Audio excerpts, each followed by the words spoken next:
Um, Welcome to today's Planning Committee on Thursday, June the 19th. Thank you to all the councillors and everyone who's come along to watch. That's great. It's a public meeting. Members of the public and press are permitted to report on the proceedings. Reporting includes filming, photography, making an audio recording and providing commentary on proceedings. Please note this meeting is recorded and streamed live, and these recordings are published on the relevant meeting page on the Council's website. By choosing to attend this public meeting, you are deemed to have given your consent to be filmed or recorded and for any footage to be broadcast or published. If the alarm sounds, the premises must be evacuated immediately. Do not spend time collecting personal belongings. All emergency escape routes are clearly signed once you've left the building, the assembly points on the High Street opposite the Guildhall. And this is the most important thing, please, for everybody, members and speakers, to use their microphones when speaking. They do move if it's more convenient to have it closer or up.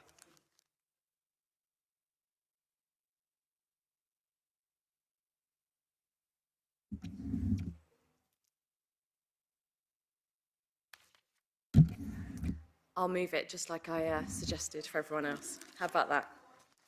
Okay, so that's the chair's introduction. First of all, we've got Margaret. Do we have any apologies or substitutes, please? Yes, Chair. We've got Councillor De Serra for Councillor Barnes, and Councillor Udall has given his apologies, and Councillor Amos may be late for the meeting. Thank you. Okay, thank you very much. And then I've got the monitoring officer to talk about declarations of interest, first of all for the Northwick site, please. Thank you, Chair. Yes, I've come along today just to address the committee and provide advice in relation to conflicts of interest, because assertions have been raised that some councillors may not be capable of being impartial on one of the applications on this agenda today. So I've been asked to provide advice. And the application is Northwick Marina. And the assertion that has been made is that councillors who are members of the Green Party will not be able to act impartially in relation to this application. So in legal terms, what this would mean is either that the assertion was that Green councillors had a predetermination in relation to the application, they were predetermined as in their minds were made up, or it would mean that they had a conflict of interest under the Members' Code of Conduct. Specifically, there's a type of conflict of interest called, well, hang on, bear with me, I'll get the wording right. Specifically, a non-registrable other disclosable interest. I'll explain what that is in a minute. If it was the case that those councillors were not capable of being impartial because of one of those two issues, then those councillors should leave the room and not participate in the item. So what I have done is asked each of the Green councillors to provide me with their opinion as to whether they are predetermined and or whether there is an interest under the code, which means they cannot participate in the item. And what I wanted to be clear on is that the reason that this has been raised is that not the current applicant, but the previous applicant for this site are members of the Green Party, and they are neighbours to the applicant's site. So that's the connection to the Green Party. So obviously I'm required to give advice on behalf of the council and to look into these matters in detail, which I have done. I've asked each of the councillors if they consider that they are predetermined in relation to this matter. I've also asked each of the councillors to consider whether they have an interest under the Code of Conduct. And what I wanted to explain to you about the Code of Conduct is that it's not the case that simply because somebody is a member of a political party, they cannot participate in a matter that might relate to, does or doesn't relate to another political party. And this committee will be aware that sometimes an application comes forward for a domestic matter that actually relates to a member of a political party. So it's quite clear that that in itself is not the test. The test is about whether somebody, not a councillor, not a member of a committee, but somebody else is a close associate, and that close associate, their well-being and their interests will be affected by the decision. So in this case, it's asserted that the close associates are the neighbours, Mr Carpenter and Miss Braithwaite. So I have asked the 4 Green councillors if they consider themselves to be close associates of those two people. And Councillor Cross and Councillor Round do not consider that they are. And Councillor Cross and Councillor Round are also quite satisfied that they're not predetermined. And on that basis, I'm satisfied to advise them that they have no interest that would prevent them from participating, and they intend to stay in the room and fully participate in that matter. Councillor Kinsley and Councillor Lewing are more involved in some of the administrative matters that Ms Braithwaite and Mr Carpenter are involved with in relation to the Green Party, and they consider that on balance they may be close associates, and for that reason they are going to withdraw and not participate in that item. And I just wanted to give that advice and ask all 4 Green councillors if they confirm that that's the conversation we've had and their positions, correct? Yep. Yeah. Correct. Thank you. Thank you. And I just wanted that on the record because I think it's been unhelpful that general assertions have been made, and I appreciate concerns can always be raised, but we have to go through the legal test, which is why I wanted to lay out what that legal test was. Thank you. Great, thank you very much. I think that's really helpful. So then we've also got an item, for item 11, we've also potentially got a declaration of interest. I don't know whether Steph. Thank you, Chair. So the other item on the agenda is an application for Councillor Riaz's property. And as Sean has said, the basis of being in a political party doesn't preclude you from being involved in the application and discussing and voting upon it. But I would just ask at this time if anyone wants to declare a particularly close personal relationship with Councillor Riaz that they might for them to participate. Seeing lots of shaking heads, so I think on that one. Thank you. Okay, thank you very much. We'll now move to the minutes of the previous planning committee. And I will go through it page by page, but already I have agreed 2 amendments. And when I get to those, I will say what they are. Okay, so page 1, page 2, page 3, page 4. On page 4, just above the voting intention, it says there being no further points, mad the chair. And I wasn't mad that there were no further points, so I'd prefer that to be made if possible, please. And then we've got page 5, page 6, and then we've got an amendment on page 7, and this is at the very top on the right. It says, and if you members, and we just need the you taking out. You. Anything else? No? And then we've just got page 8. Yeah. Okay, so with those amendments, are people happy that they're a true record? Yeah. Thank you. And thank you, Margaret, for those. Thank you. Okay. So we have, Dr. Collins here today for his annual. Are we doing that one first? Oh, yeah, we are. Okay, where are those? Oh, yeah, well, we've got another, we had 2 last time, didn't we, as well? They've been very busy, the Conservation Advisory Panel. They had a meeting on the 7th of May, and they reviewed quite a lot of applications, and that is just for us to note, and that you've all read it, really. Just interesting to see what they think of things. We had a site visit for Northwick Marina today. Thank you for everyone who went, and I do think that other councillors went in their own time because they couldn't make it today. So that's really appreciated, and I think it was really important. Margaret, can you let us know about public participation and representation, please? Yes, Chair, there's no public participation, but the public representation, we have agenda item 9, Northwick Marina, and that's Maria Baldwin, objector, Miranda Rogers and Malcolm Farmilo from Stansgate Planning and Carabella Properties as agent and applicant, and also ward members, councillors Alcott and Jagger. Thank you. Okay, that's great. And all speakers will have 5 minutes, except councillors who have unlimited time. For that item, obviously, Pat, the Vice Chair, will be coming to chair it, and we'll obviously monitor that. Okay, so, right, so now we've got Dr. Collins. He's the Conservation Officer at the City Council, and this is our annual Heritage at Risk in Worcester update and review. Thank you very much indeed, Chair. Great pleasure to present the Heritage Risk Report of the Heritage Risk Register for 2025.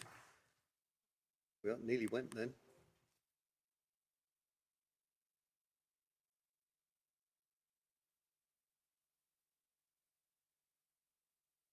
There we go. That's the cover of it. That's the item that we should be coming to talk to in a moment or two. There are currently 18 buildings on the register, 2 scheduled monuments and 1 conservation area at risk. There are 4 heritage assets to be removed, unlike previous years when we haven't removed any. And the following are undergoing repairs, and you can see them listed there. The Church of St Helen, which is Grade 2 star listed. The Grade 2 listed City Walls section of the butts extending 150 feet, 150 metres between Angel Place and Bath Cottage. Corn Exchange in Angel Street and 3 Chotsill Lane East, and the locally listed Scala Theatre. People will be aware of the work that's going on with the Scala Theatre and the Corn Exchange. So these are the buildings where there's repair work still going on. HR reference number 4, St Helens. There's still some ongoing work on the tower. That's the upper photograph of those 2. Some of the stonework still needs to be repaired. I'm in regular contact with the person who's superintending the refurbishment works, and they say that it is of benefit to them that the church remain on both Historic England's at-risk register and on our at-risk register, because it's helpful for them to attract funding for the work. So we shall come back to that point in a moment or two. There's been some great progress, which there hasn't been in previous years, on this one. This is the City Walls Road, south of the Butts. The situation, as you can see from 2024, with the orange props holding it up, and the difficulty was finding an engineer that would sign it off. That has been done, and the lower part of the wall has been rebuilt. So that is actually as close as one can get to taking a photograph from the same position a year apart. And once all that work that they've done on the up to the top of the scaffold is cured off and ready, then they'll put the stonework back at the top. So there's every likelihood that that one can come off next year. Corn Exchange we're aware of. That's a photograph taken last week. You can see the Scala scaffolded and the work's going on around it. The work will then migrate across into the Corn Exchange when the work has progressed further on the Scala. This one's been on the register for a few years, 5 years, 3 Chotsill Lane East. Work continues, enforcement keep a regular eye on it, and there's a local resident who keeps us on our toes about that one as well. So we can't let that one rest. But there has been some progress on that one as well. And the Scala, that's how it looks. That was taken last week. I've been up on that scaffold. It's rather nice, actually. The stairs, you don't have to climb up ladders to get to the top of it. It's very pleasant to get up to the top there. But it's interesting, and the work is progressing quite swiftly on that. So harmonising the lists, as we have done since 2022, between Historic England's Register and Save Britain's Heritage Register. Save Britain's Heritage added the Gaumont Cinema last year, and they also added 24 to 26 Bath Road. Save, I have contacted them, they've yet to produce their heritage register for this year, so we can't do any harmonising at this point. But there we have the Gaumont there, which people will be aware of. It's been closed. It closed due to COVID, and then it was never reopened and closed permanently in July 2020. And we understand by Historic England that an application for listing has been put in for the building. It is on our local list, but an application for statutory listing has been put in for the building. And that was put on last year by Save. It's a rare example of a farrier shop and combined house. Built 1913, we have the plans, probably one of the last built in the UK. The horseshoe shape opening is where you went in to have your horse shod. So it's kind of advertising. So the house part is on the right and the farrier shop is on the left. So that remains on. Changes in condition, changes in 2 of the sites required the priority to be raised, 55 to 57 Lowesmore. Had some contact with the owners of it, been inside the building. It lacks a floor, and there's about a foot of water in the cellar as well. So its condition is worse than it appears from the outside. So the condition of that has been raised 1 grade. And 13, the tithing. The reason that one has been raised is because it was covered to some extent by the fact that there was an extant planning consent upon which nothing has been done. That ran out in September last year, So the condition of it has changed to a new priority of grade C. So these are the properties in question. People will be familiar with 55 to 57 Lowesmore. It's the building that hasn't had windows for as long as anybody can remember. And that's 13, the tithing.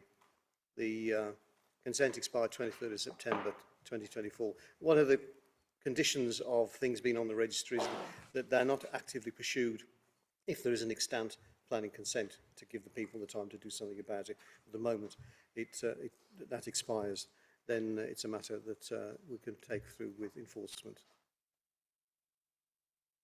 Summary of the heritage register showing the entries on there, and they're ranked in order of how long they've been included.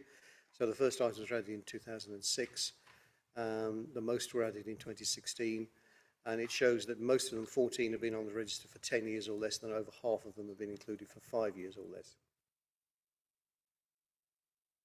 We have a new entry on the register. It's the Church of All Saints. The restoration of this is looked after by the same person as looking after the restoration of St Helens. They have found, as I said, the being on both Historic England's and our at-risk register to be advantageous when attracting funding. So they have asked Historic England for that to be put on, and because we harmonise our list with their list, we've added it to ours as well. Then sites removed. This one here, the moated site at Earl's Court, it's a scheduled ancient monument, so it is protected in any case. Historic England have revised their list and have decided that they no longer think it's at risk. So because they've taken it off their register, we've taken it off our register. This one nearly came off last year. It's 3 Angel Street. It's next to 1 and 1A. 1 and 1A were refurbished and occupied by the time we gave this report this time last year. This one was waiting a tenant. It now has a prospective tenant, and that's one of the conditions. Enable something to come off. So we can take that one off as well. That was put on Save's register, so we put it on to harmonise with theirs. Their case officer has confirmed that the building is in use and they don't any longer consider it worth keeping on their at-risk register, so we've taken it off ours. That's another one to come off. And then finally, because this one nearly came off last year, the iceworks, dealing particularly with the old part. That's the taller part in the centre. That's the historic part. That was still waiting completion, but it is now completed, and the flats are under offer for sale or rent, and that's sufficient to get it removed off the register. That is the report. Thank you very much. I can see that you've been doing a substantial amount of work. And obviously getting these buildings sorted is not easy, and it's great that the City Council are doing so. But we know how much work it is. Has anyone got any questions or anything they'd like to raise? Thank you, Chair. 2 things, Dr. Collins, I should say. Thanks for all the work over time, because I know what a slog it can be. An enormous amount has been done, and I'm so pleased to see somebody is coming off the register as a result of all that work. I've got a piece of information plus a query, and they're on different things. The first one is the War Memorial in Ronkswood, Yes. which, of course, is an area that I represent. And I understand from the diocese that they've got a substantial partial grant towards moving it and renovating it from the War Memorials Trust. I know there is some money, certainly about 160 something pounds, with Sandra Taylor, whom you will have come across, no doubt, for renovation as well, that came from a county divisional fund. What concerns me is the diocese seem to want to sell the land, and I think we need to know what's going to happen to this listed memorial. We're not ready for it to go back to Shrub Hill, I don't think, yet. So it would be helpful if we could decide what to do about it in discussion with the diocese. Well, I have met with the Secretary of the Diocesan Advisory Committee, and they assure me that the plan that we agreed a couple of years ago is still in place, and the situation regarding the potential sale of the land or its redevelopment, which could compromise its remaining there, is being closely monitored. So the plan is as detailed as much as there is a drawing of it, and they've worked out which sections it can come apart in. The order to take it, the order it can be taken down in, and the order it can be put back together in. So they're ready to move with that if and when it's necessary. The ideal situation would be for it can remain where it is until it gets moved to its new permanent home. But in the interim, it could come down and go somewhere to be stored. And then we have enough understanding of the fabric of it and how it goes together for it to be reassembled at a future date. So Thank you. That's it is not that at risk, other than the risk of the sale and the redevelopment of the site.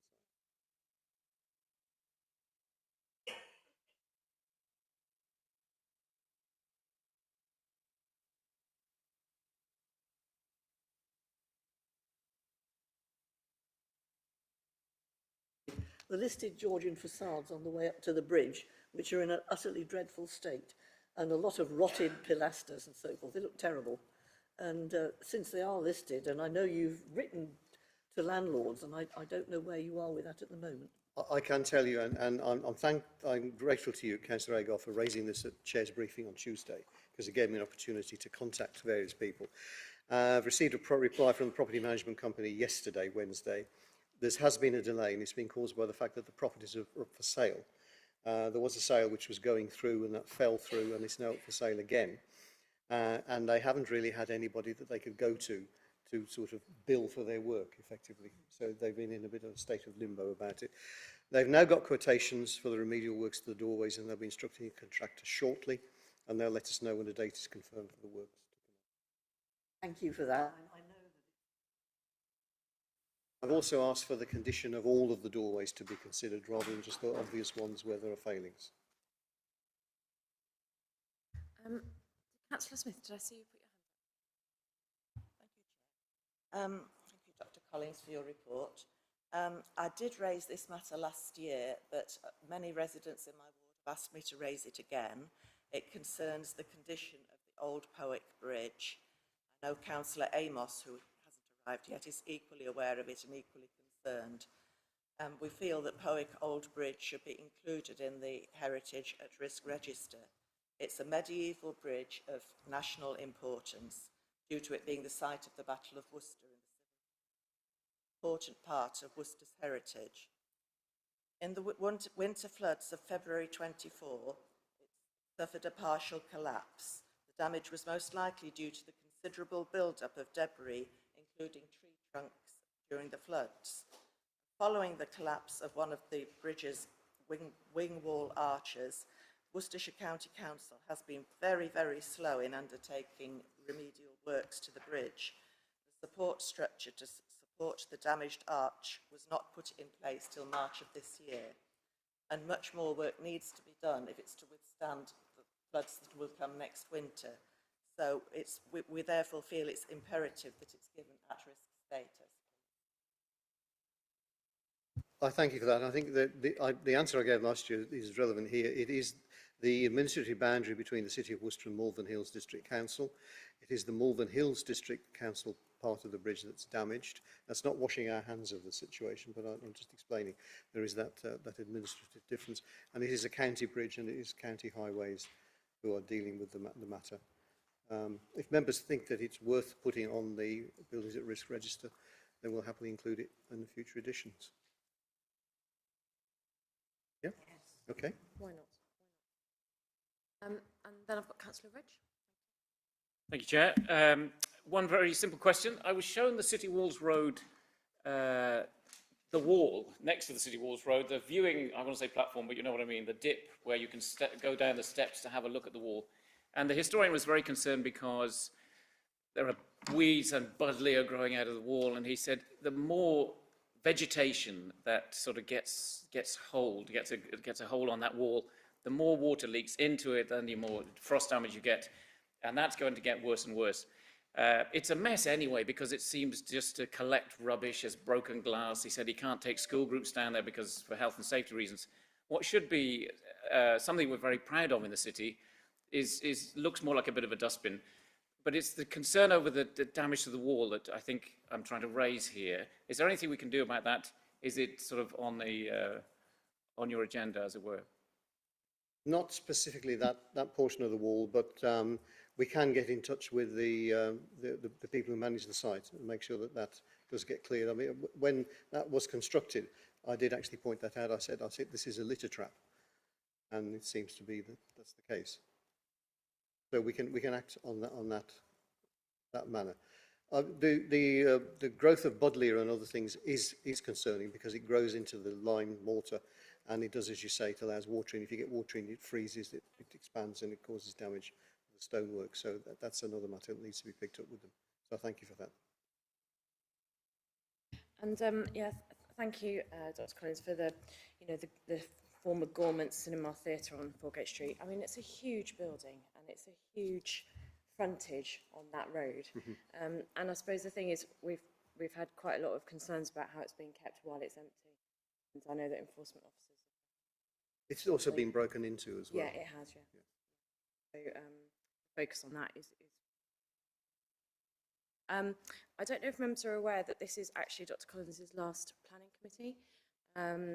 He's due to retire at the end of June or beginning of 3rd of July. 3rd of July. Fortnight today. And you've been here for 10 years and 10 2 months. years. 10 years and 2 months. And under your watch, imagine the progress, was made when you arrived. I don't know what state things were in. We're a city with lots of listed buildings, lots of conservation areas. Your role is really important, and I think if members want to join me in thanking. Thank you. And can we have that minuted, please? Thank you, Chair. Okay. Appreciate it. Yeah, Doctor. May I just add on that particular point? Yeah. I know there's no vote involved, but I think I may be the longest, apart from Councillor Agar, who's worked with Dr. Collins. I've always found him very helpful, very informative, remarkably cheerful, despite all the burdens that were thrown at him for not getting buildings repaired when they should have been, not his fault. So I will miss his advice and his good judgment. So I'm sure on behalf of all the committee, we would hopefully see him around in Worcester, regardless of his not being on this committee. You never know. I think last year Mr. Rand said that I'm often seen walking around the city. So you won't see me so often, but I shan't be a stranger, put it that way. And I thank you for your kind words, Councillor Amos, as well. And thank you very much for your report. Absolutely great to see the progress. Okay, so now we're going to move to item 9, and we'll just have a couple of minutes just to get everyone rearranged. And just for the record, Councillor Amos has arrived in time for this item. So, thank you. I do apologise for lateness, Chair, but I've been travelling for 24 hours from the beautiful country of San Tome off the coast of West Africa. The exigencies of Africa don't bother me. The problem was Heathrow Airport. But I navigated Heathrow Airport, and that's why I'm a teeny bit late. Okay. Thank you. Thank you.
Thank you everyone for bearing with us. I'll be chairing just this item, and I'm going to ask our officer Laura Wall to present it to you.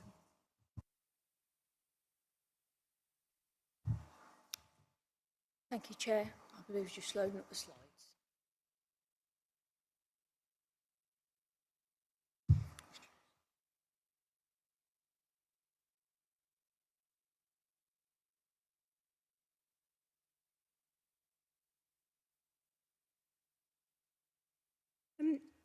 Agenda item 9 relates to the retrospective planning application for 2 3-bedroom bungalows, reference number 24//2500257/FUL.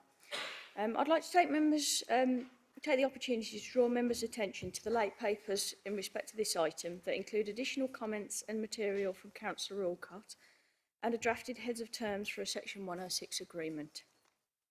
The application is referred to the Planning Committee at the request of Councillor Jessie Jagger. The reason provided for the calling was given the controversy around the collapsed footpath and the importance of this issue for Claims residents. As the submitted location plan here shows, the application site is located off New East Hill, which is a private road accessed off East Bank Drive. The site is located adjacent to the northeastern bank of the River Severn and comprises of 2 single-storey properties with an additional floating dwelling to the northwest. Further, following the grant of planning permission in 2017 for the erection of 2 number 3-bedroom bungalows, 2 dwellings were constructed between 2020 and 2021. Following investigations by officers, it was established that they had not been constructed fully in accordance with the approved plans. This application seeks planning permission for the retention of the 2 bungalows constructed on the site and access thereto.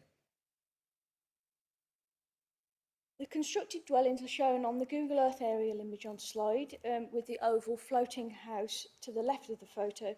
This does not form part of this application site, but is a neighbouring property which shares the site access with the 2 dwellings. Now a further 3D view looking at the dwellings from the rear facing the river. And again, another view looking the other way around with neighbouring properties in the foreground there.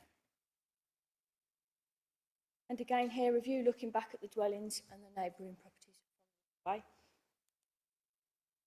Now looking at a series of site photographs taken at the time of the officer's site visit in April last year. First 2 photographs here just showing the site's access along Newey's Hill, and the bottom photo showing the site's entrance gate. Now looking at the site towards Newey's Hill, and another photo at the bottom looking within the site towards the dwellings with mature hedge running to the right hand side. Now some photos of the dwellings themselves. The dwellings have green roofs and are in a regular curved shape. Diagonal parking for 3 vehicles is provided to the frontage of both the dwellings within the semicircle just in front of the front door there. And again, further view of the frontage of the other dwelling with turning area and low-level fencing shown. Properties benefit from balcony terraces to the rear elevations, along with landscaping provided around the site. Now just some further photos of one of the balconies looking towards the river and the other turning area between the 2 dwellings and the top photo. Plans of both dwellings are shown here on the upcoming slides, with the block plan shown on the slide on screen. As you can see, diagonal parking for 3 vehicles for each dwelling to the frontage, with turning adjacent to each dwelling. Now the elevations of the first dwelling. Both dwellings are of the same design with mono-pitched green roofs, oval-shaped windows to the front and the size of the dwelling, and 3 bifold doors to the rear. Moving on to the floor plans, dwelling 1 here. Both dwellings have 3 bedrooms and the same layout. They both benefit from cycle storage within the store, access from the side elevation of each. In terms of environmental credentials, the dwellings both benefit from air source heat pumps, and the submitted energy statement advises that the percentage of energy consumption to be supplied by renewable and low carbon sources is in fact 70%, This exceeds the requirements of SWDP 27, which requires that at least 10% of energy should be generated from renewable or low carbon sources. During the course of the application, a total of 104 objections, 5 comments of support and 17 general comments were received. The local planning authority has also been made aware of a petition that has been referenced within neighbour notification responses, titled "Demand Worcester City Council Reinstate Public Footpath at Northwick Marina," with 1,215 signatures at the time of preparing this presentation. Full third-party comments raised are considered in detail in the officer's report. The predominant concerns relate to the impact of the development on the erosion of the riverside footpath and banking underneath the properties, and the request that Section 106 monies are collected from the development to fund the reinstatement of the footpath. Concerns with regard to safety of the occupants of the properties, given the site's location adjacent to the river, and objections relating to loss of use to the river fields and trees. The concerns raised within third-party comments with regard to flooding and drainage are also noted. The site is located within flood zones 2 and 3A, as shown on the Environment Agency flood map on slide, with the lighter blue being flood zone 2A and the darker blue flood zone 3A is the lighter blue and the darker blue is flood zone 2. As such, flood risk assessment is required, along with an application of the sequential and exception tests apply. The purpose of the sequential test is to steer new development to areas with the lowest risk of flooding. The test requires that developers demonstrate that there are no reasonably available sites that are in areas with lower probability of flooding, i.e. flood zone 1, before considering sites in higher areas within flood zones 2 or 3. Having applied the sequential test, if it is not possible for development to be located in areas with a lower risk of flooding, after taking into account the wider sustainable development objectives, the exception test may have to be applied. Only if the sequential test can be satisfied, namely there are no other reasonable sites with a lower risk of flood risk, does one consider the exception test. The exception test requires 2 additional elements to be satisfied. The first element is that it should be demonstrated that the development has to be in a flood risk area and will provide wider sustainability benefits to the community that outweigh the flood risk. And the second element is that it has to be shown that the development will be safe for its lifetime, taking into account the vulnerability of its users without increasing flood risk elsewhere. Where possible, will reduce flood risk overall. Sequential and exception tests have been applied and have both been passed, as detailed within the officer report. It has been demonstrated that the development is on a suitable site, it delivers wider sustainability benefits, and as set out in the flood risk assessment, the properties are deemed to be safe for the occupation of their lifetime. Key consultees such as the Environment Agency and South Worcestershire Land Drainage Partnership have also not raised any objections to the proposals. Submitted drainage technical note has, however, recommended a number of upgrades to the existing surface water drainage system, as shown on slide here. A condition is therefore recommended, requiring this to be carried out within 4 months following the grant of planning permission, should committee decide to approve the application. One of the key issues within third-party comments is the impact of the proposal on the public right-of-way running along the north-eastern bank of the River Severn, as shown in red on the slide. A further public right-of-way runs to the east of the site, as shown by the dotted red line. A number of comments received request compensation in form of planning obligation to fund the repair or rediversion of the right-of-way. Paragraphs 7.105 to 7.115 of the officer report do consider this in further detail. The Public Rights of Way team at Worcestershire County Council have been consulted on the application, have advised that.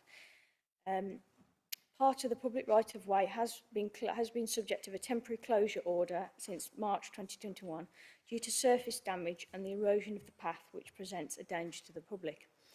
They have advised that they consider that this erosion to be natural as a result of prolonged flooding, and they would like to confirm that development appears to have had no negative impact on the public right of way. Positioning of the bungalows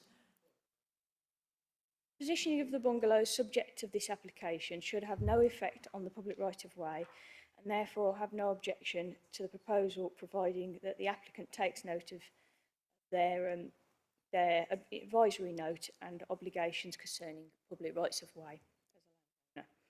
It is therefore concluded that due to the not being evidence that the development resulted in the closure or collapse of the footpath, a requirement for the applicant to fully or partially fund its reinstatement or diversion would not meet the legal test for either the imposition of a planning condition or planning obligations. As such, these cannot be lawfully imposed as a requirement of planning permission if it is granted.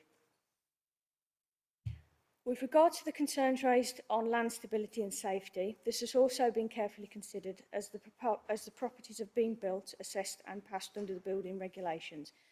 From a planning perspective, any consideration regarding land stability and structural soundness have been addressed through this process.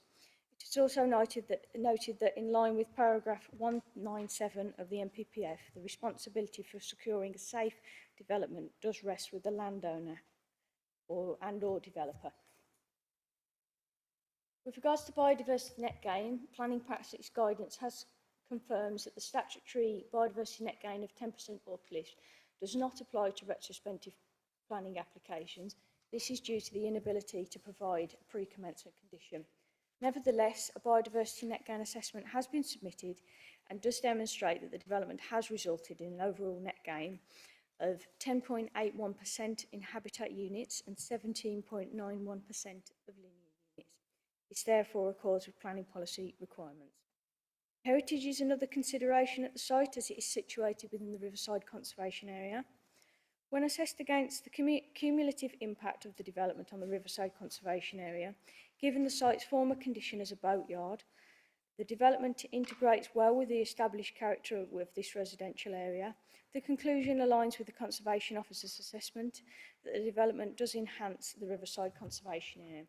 Therefore, consider that the proposals are in accordance with policy SWDP 6 and 24 and relevant sections of the NPPF. With regards to design, it is considered that the dwellings are low-scale, single-storey design, particularly with green roofs. It is appropriate in the site, given the site's context to the river, and allows the dwellings to blend into the landscape. Similarly, with regards to residential amenity, it is considered that the development does not result in a detrimental impact on living occupants of neighbouring properties and also provides a statutory level of amenity for the occupiers of the dwellings themselves. Such, it is considered that development complies with Policy 21 and the South Worcestershire Design Guide. With regards to green space, the site is located on locally designated green space. As set out within the Officer report, there is some tension identified within SWDP 28, taking into account the site's former use as a boatyard, which comprised previously developed land, also referred to as a brownfield site. The improvements that the development has generated has provided an enhancement overall to the green space itself, and the site's environmental credentials, such as the implementation of green roofs, have also provided a benefit in terms of biodiversity enhancement improvements to the site's overall visual appearance. So, taking into account all the relevant issues and as set out within the Comprehensive Officer report, it is concluded that the development does accord with the development plan as a whole. Furthermore, in the context of the Council's housing land supply deficit, it is necessary to apply the tilted balance as set out in paragraph 11D2. This requires planning permission to be granted unless any adverse impacts of doing so would significantly and demonstrably outweigh the benefits when assessed against the policies in this framework, taken as a whole, having particular regard to key policies for directing development to sustainable locations, making the effective use of land, securing well-designed places and providing affordable homes, individually or in combination. Applying this test, it is considered that due to the absence of any adverse impacts derived from the redevelopment, that significantly and demonstrably outweigh the benefits.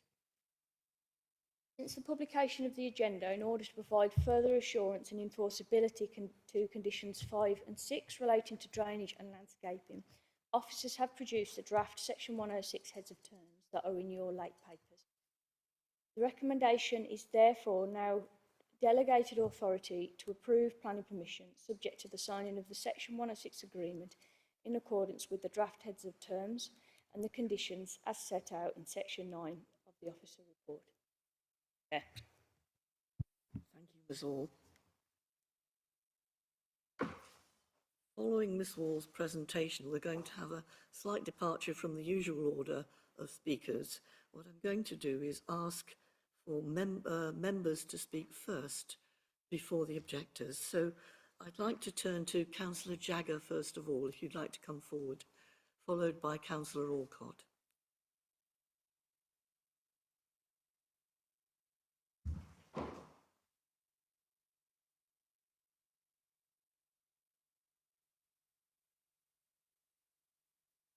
Thank you very much, Chair.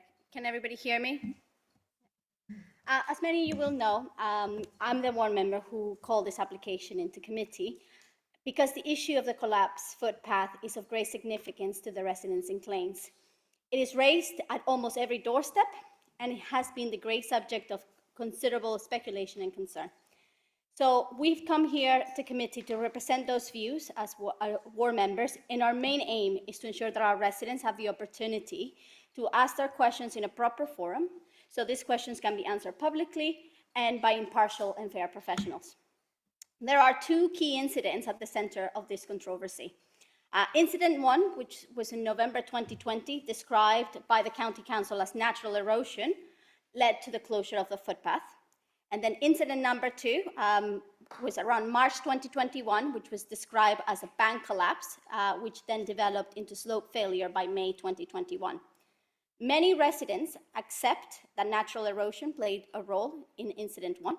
However, most of the questions focus on land stability and whether the construction of these bungalows contributed to the collapse in incident 2, what I've classified as incident 2.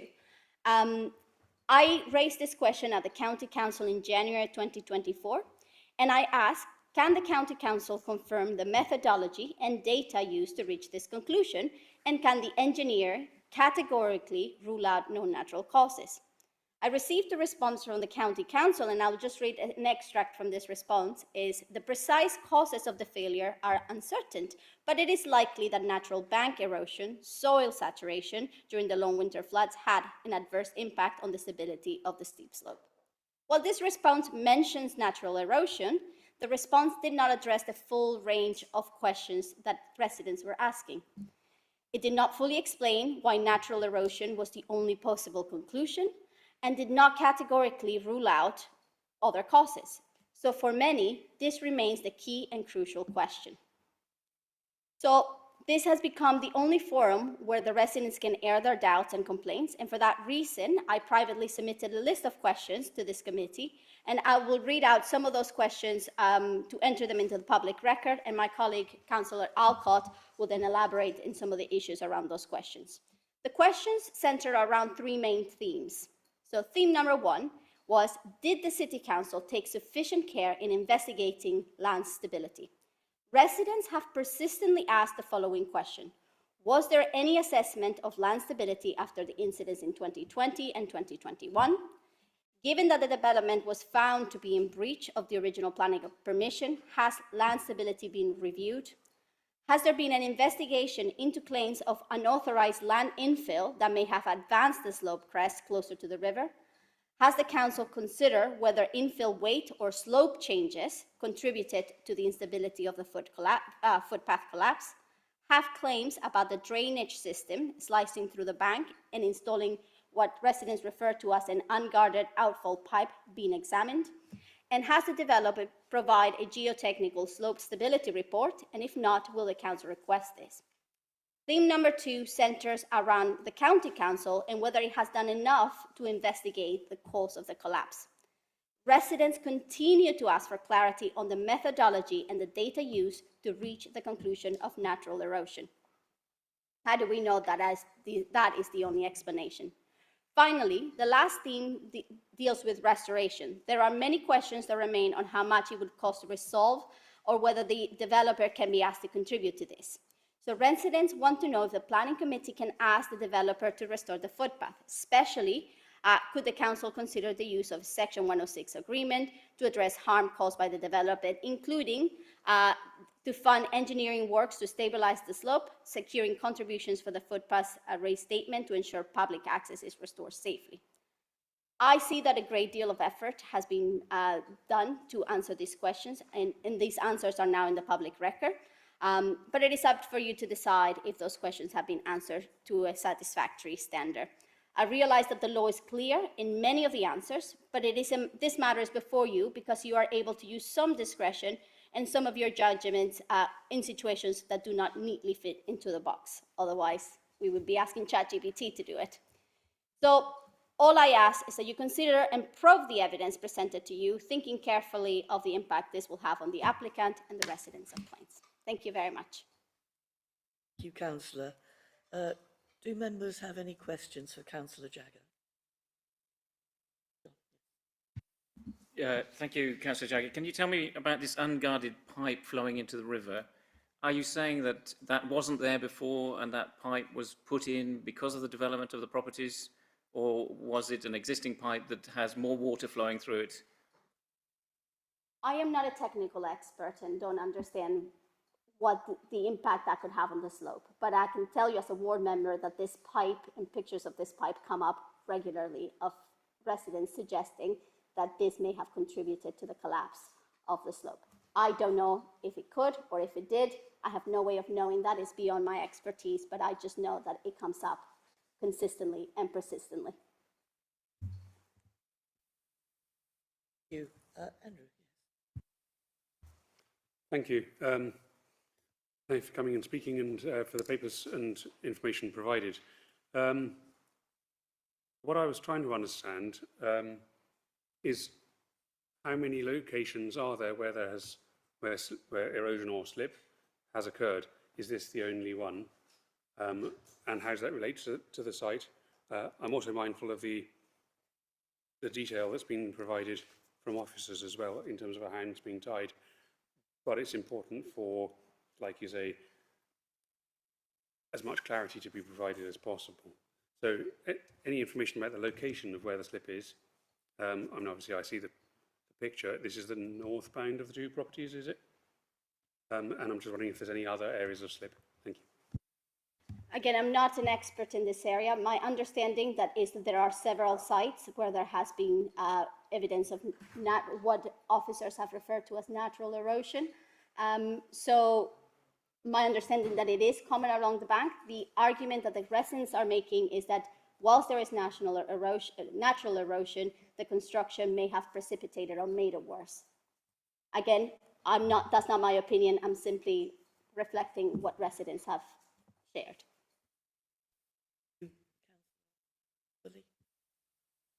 Thank you very much, Chair. I've got a couple of questions for you, and I think it's just so that I've understood the flavour of the objections. Would it be reasonable, I mean, looking at the 100+ objections that have come in, would it be reasonable for me to understand that the core of that complaint, the core of the objection, is essentially the damage to the footpath? Would that be reasonable for me to infer, in your view?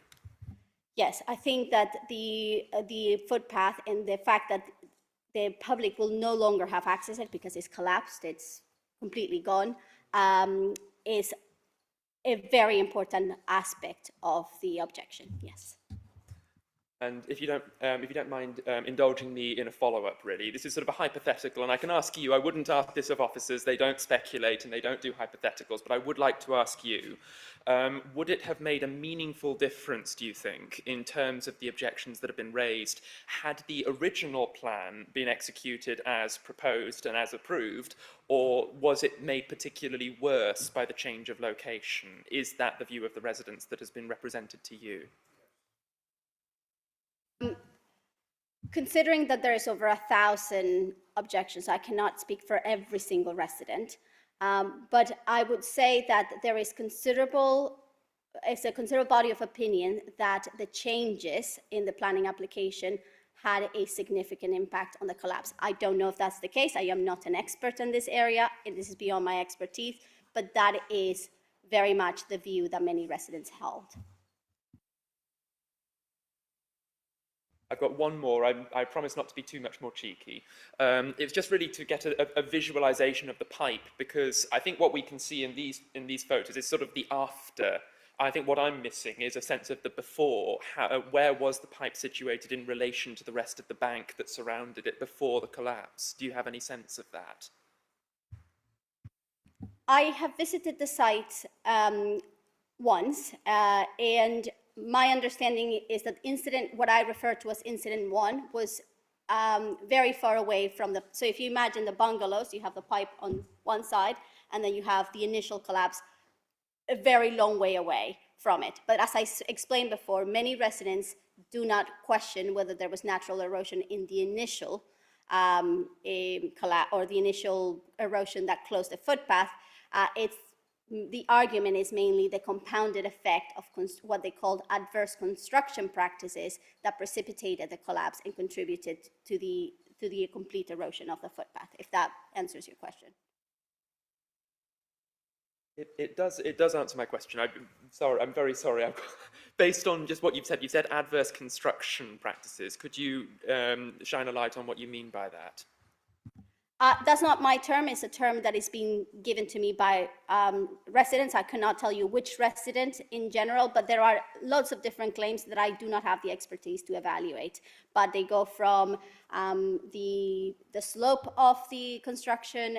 There's been mentions of pounding. There's mentions of the pipes, none of which are things that I can assess one way or another. Thank you. Are there any more questions for Councillor Jagger? May I ask those of you in the public gallery, please, to not make comments. There will be time for objectors to say what they wish, those who are registered. But in the meantime, perhaps you could. Councillor Jagger, would you like to resume? Thank you. And I'd like to ask Councillor Alcott to come forward.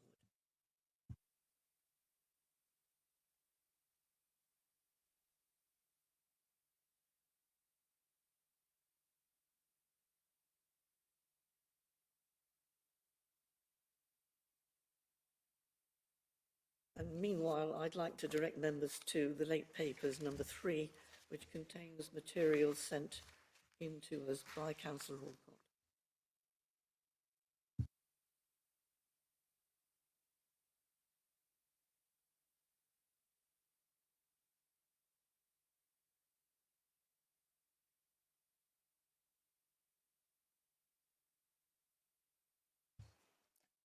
Chair, thank you. Good afternoon, committee and members of the public. Over the last 4 years, I've received many times more complaints from residents about the closure of the footpath and this planning application than any other matter in all my 5 years as a city councillor and 4+ years as a county councillor. So I've come here today to share my residents' concerns. I also intend to share wider concerns regarding the application to help the committee in their deliberation of this application. And so I have provided a handout to illustrate the points that I will make. But if you'd like to take a look at the handout, and there are a couple of photographs near the front, but you may want to put those aside and reference them when we look at page 6. They're just a much larger, clearer photograph. So that will help, so I get the numbering right. Okay.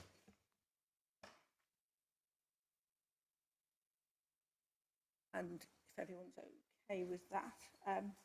Yeah, and obviously the handout is there, and you note that the first 2 pages contain a list of bullet points of the issues raised under the headings 1, green space, 2, land instability, 3, proposed drainage changes, and 4, the footpath. While I am speaking, I will not specifically refer to the first 2 summary pages. These are merely a summary of the points I will be making. I will not be referring to the appendices. These are merely provided for information. I will be making specific references to the rest of the handout, and I will let you know which page of the document I'm referring to as I go along.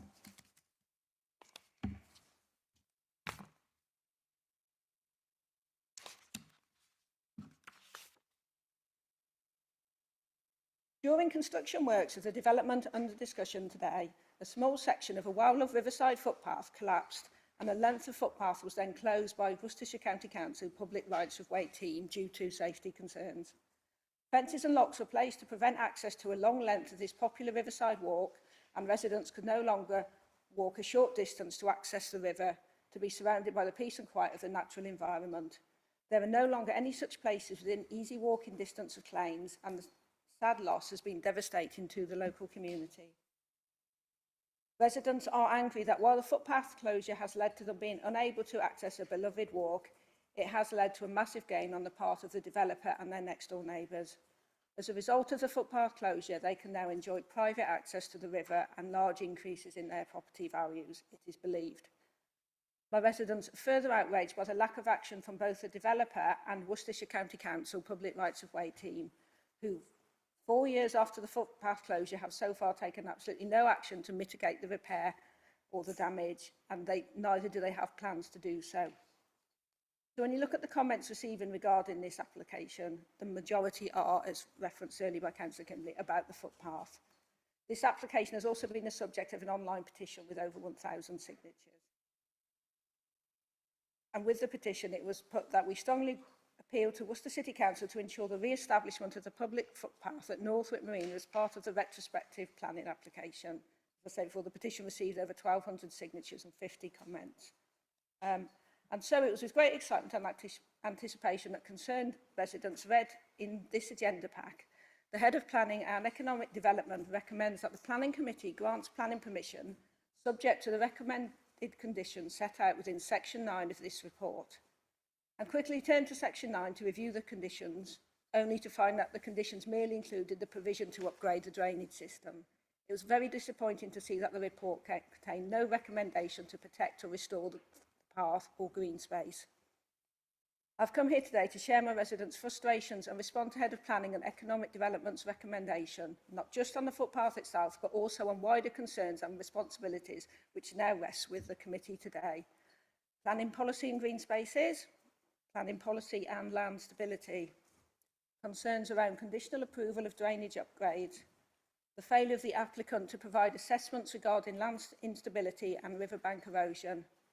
In the absence of the required assessments, concerns regarding local planning authority reliance on Worcestershire County Council, public rights of way and building control to support application. And as a fellow City Councillor who has sat on this committee, I understand what a difficult task you have ahead of you. There's been a lot of information to absorb, and it isn't easy to pick out what is important and what is hidden in the vast amount of information on this approval. I've had a long time and a lot of guidance in trying to understand this application. I've kept you in mind by trying to provide the information as clearly and concisely as I can to help you in your duties. Like with the location plan, which you will find on page 3 of the handouts I have share, I thought it would be useful for you to have a paper plan that you can easily refer back to. The plan is marked to highlight areas I will speak about today. The yellow line, which runs from top left to bottom right of the picture, shows the location of the footpath. This is now closed to the public along the entire length shown on this plan. As you can imagine, it was a very nice tree-lined riverside walk running past the site where the bungalows are located and over a little bridge at the entrance to the marina and its floating house. As you can see, without this footpath, all 3 properties have been able to enjoy uninterrupted access to the riverbank. The turquoise line, shows the land purchased by the original applicant, who bought the site with her husband in 2016, which is now the very imaginative floating house in the arena. The pink line shows the boundary of land sold, which they later sold to the current applicant, who is the developer of the bungalows. The orange line shows the location of the attenuation tank, which I will discuss later. And if you look very carefully, you can see a very small red line. This shows the drainage pipe discharging from the attenuation tank under the footpath and into the river. This is the position where the section of the footpath has collapsed. I hope this plan will be of use to members of the committee. I now come to point number 1, green space.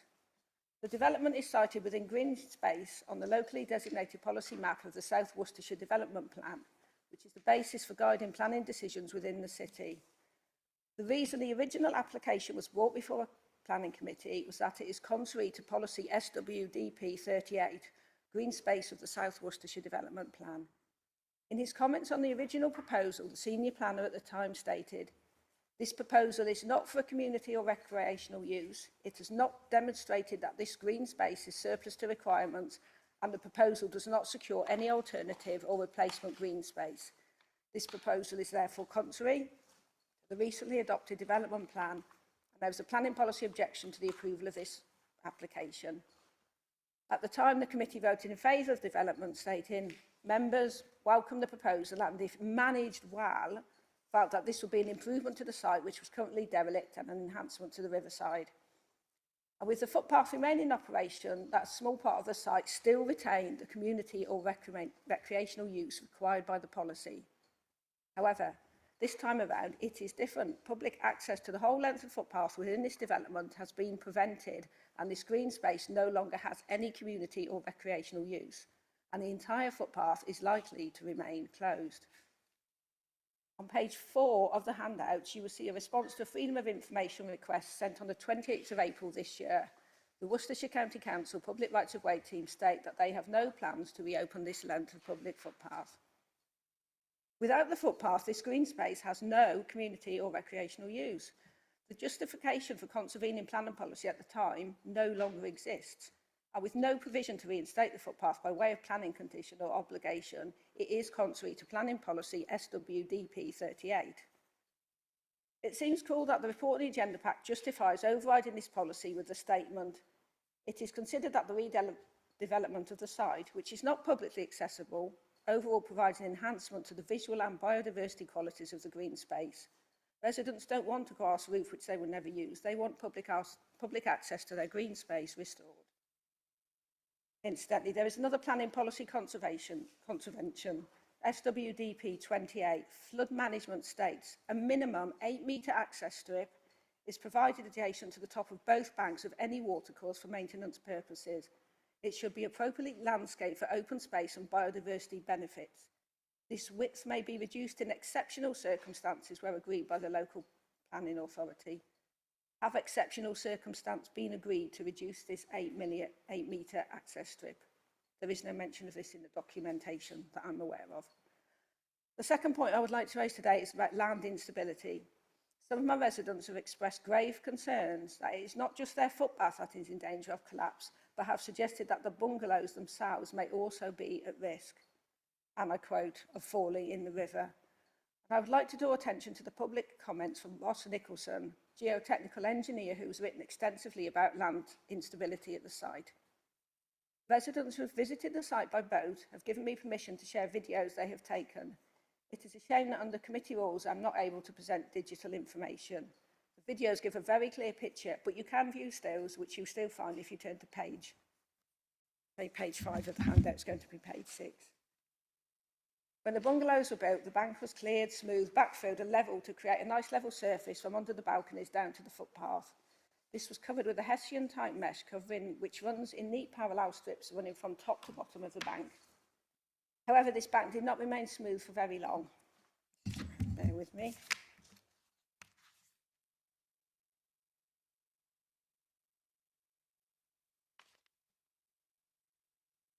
Please turn to page 7 for a clearer picture.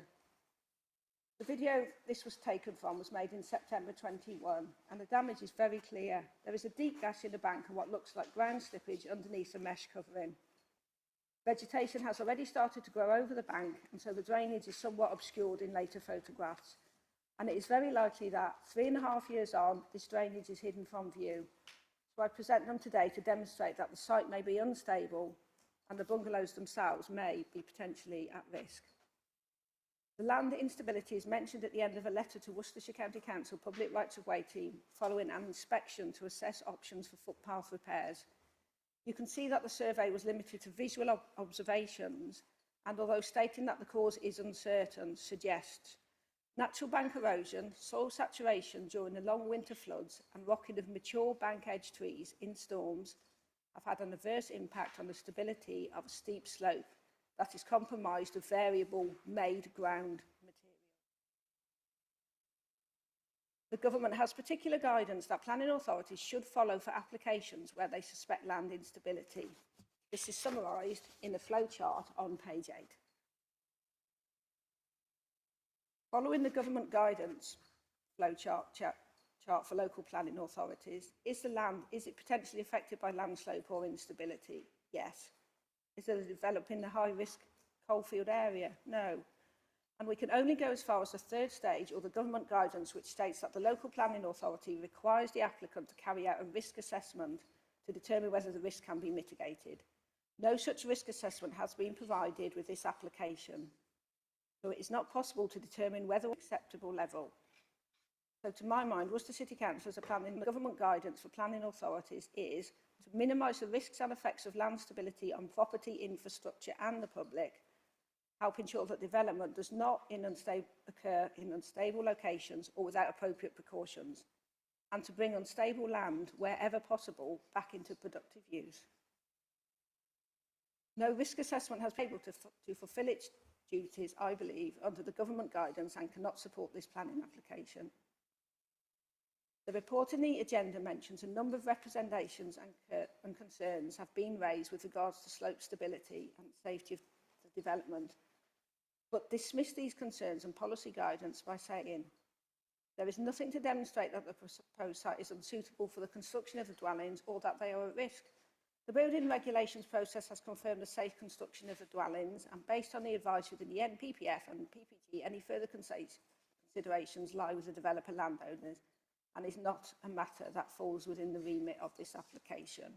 It was quite a while ago now, but I did speak to building control, and I personally didn't feel assured that the construction had been robustly monitored. Planning authority cannot absolve themselves of responsibility. Land stability is a planning issue as per the NPPF and NPPG. These set out an evidence-based approach to understanding and mitigating the issue as per Para 196 of the NPPF. Curiously, in a case like this where there is clear evidence of a land stability issue on an adjacent site, the planners do not appear to have followed this approach and have accepted the assertions of the applicant without evidence. Their lack of curiosity to test the applicant's assertions is a matter of concern which should be brought to the committee's attention before they make the decision. I'm nearly there, please bear with me. Building control have the least responsibility in this. Planning should be using the expertise that building control can offer but cannot pass the buck. The City Council has responsibility for planning enforcement and building control, though the latter appears to have been outsourced to an executive. Responsibility for finding a solution rests with planning and the riparian owner developer. So in summary, we know the bank is unstable. The government guidance for planning authorities says we need a risk assessment, yet no risk assessment has been provided, which leaves this dilemma. Would we be neglecting our duties as a planning authority if we deviate from government guidance and approve this application, albeit retrospective, for development on clearly unstable land without, as a starting point, the required risk assessment? Councillor Alcott, Yes. can I have some indication of how long you wish to speak? Oh, sorry, yeah. We've been going for some time. I've got 6 more pages of A4. That seems rather a lot. Is it possible to summarise? I think they're all key points. I can try and summarise the points from each page so that we don't sort of overweight one issue and not talk about another. Yes, that's fine. If you had 5 more minutes, I think that would be cover it. So yes. Chair, may I just ask, would it be a compromise if we were allowed to put some questions in the middle of the presentation? Would that help at all? Because I've written some down, and if we've got another 15 minutes of it, that's something that would be helpful. I think that's not usual. Probably just need to let Councillor Alcott finish. But if you could summarise, that would help us enormously.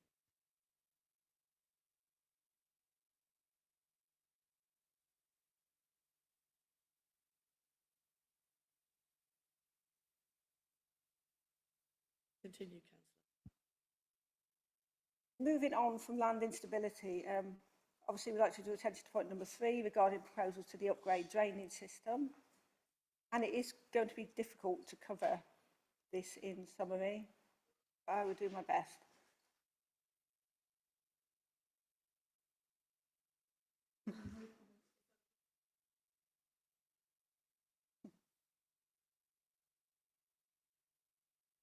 Okay, drainage. The current retrospective plan application contains a drainage report which proposes changes to the current drainage system, and a considerable increase in capacity is required. The revised drainage states that an increase in capacity is needed to the attenuation tank and drainage points. You can see the location of the attenuation tank on the location plan of page 3 of my handout. It's the box mark with an orange outline just above the middle of the plan. For the initiated like me, this tank is 1 metre deep and covers 33 metres squared area. Its purpose is to hold excess water during rainfall, which is then allowed to discharge slowly from the bank into the river pipe marked in red on the plan. The drainage design document proposes a very large increase in the existing size of the attenuation tank from 33 metres squared by another 19 metres squared to 52 metres squared. The concerns around this are, what if the developer is not able to fulfil this condition? And if it isn't fulfilled, under the 4-year rule, will the bungalows be classed as permitted development, and this will all go ahead anyway? Given the proximity and timing, did the undersized attenuation tank and pipework cause water to overspill and contribute or cause the footpath collapse? Similar concerns have been raised, and the new design document proposes to replace the 100-metre diameter pipes with larger 150-metre pipes, millimetre I should say, positioned deeper than those currently installed. How can this be done without disrupting and causing further damage to the footpath and riverbank, especially as this is the exact place where the river has collapsed? And from there, I will move on.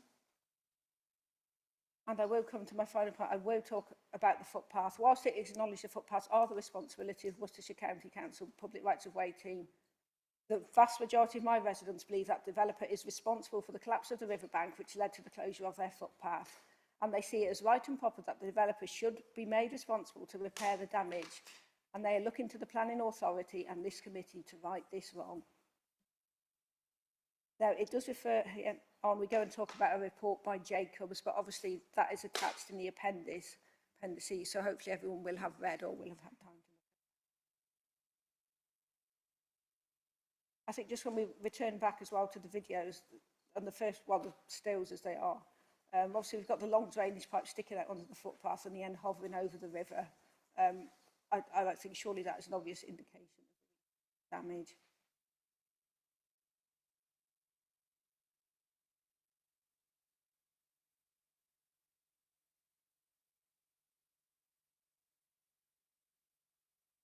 So we do talk about where does the natural erosion come from. This has been mentioned, and with the report from Jacobs, I'll just refer back briefly, that has limited available observation. It appears likely evidence on the ground surface was limited. The precise causes of the failure are uncertain, so we don't have a certain report.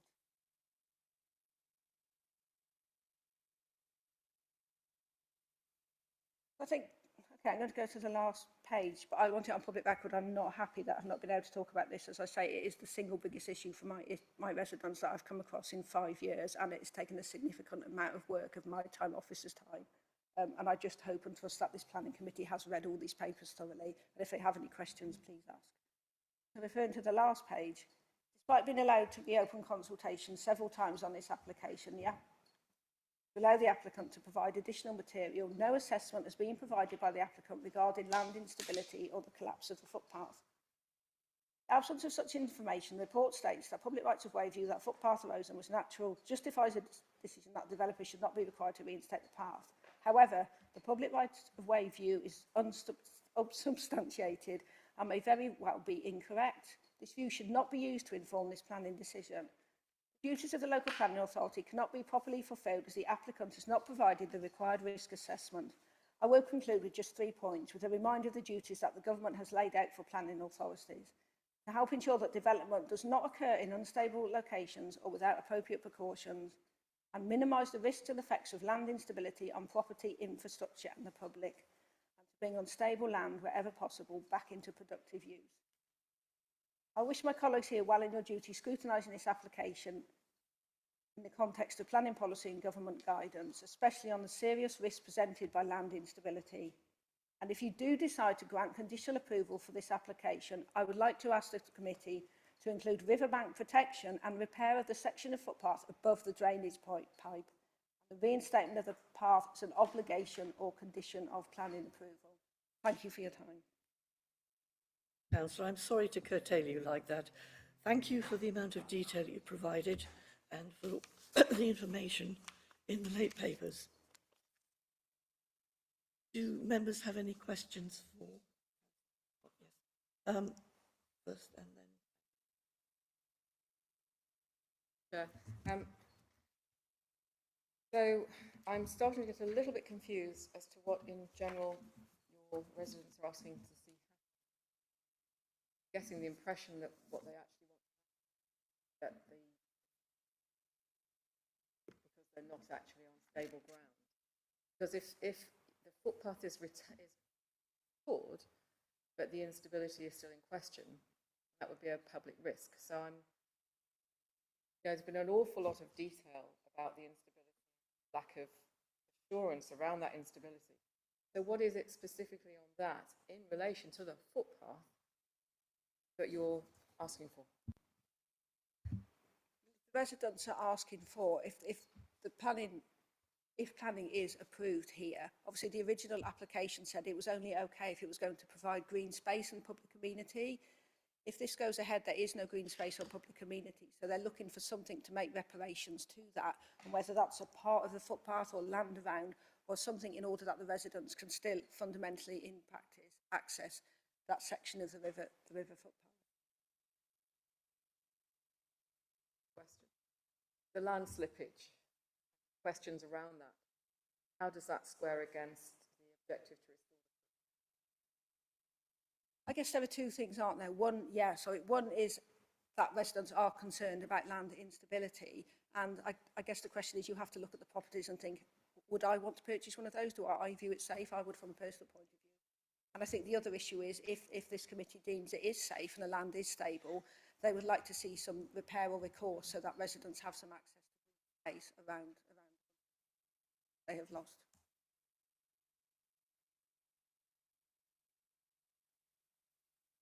I think I just would like to say, if I may, I feel uncomfortable.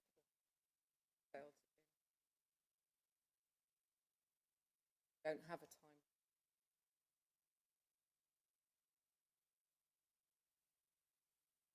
It is a difficult decision.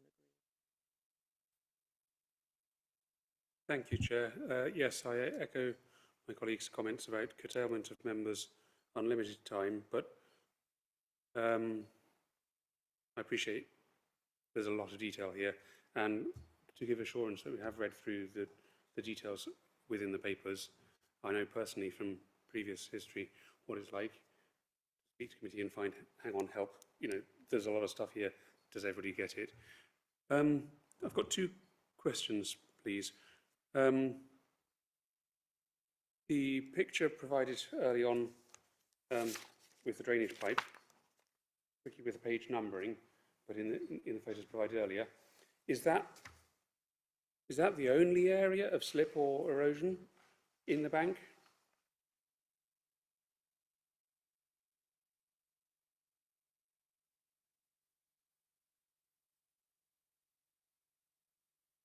Yeah, that is a big chunk there, but obviously it's difficult unless you're on a riverboat or you have access. You can't see other where people have come past on the river, yeah. But it appears to be across where the bungalows are, and in that area, the chunk of landslip, which isn't anywhere else. It appears to be erosion.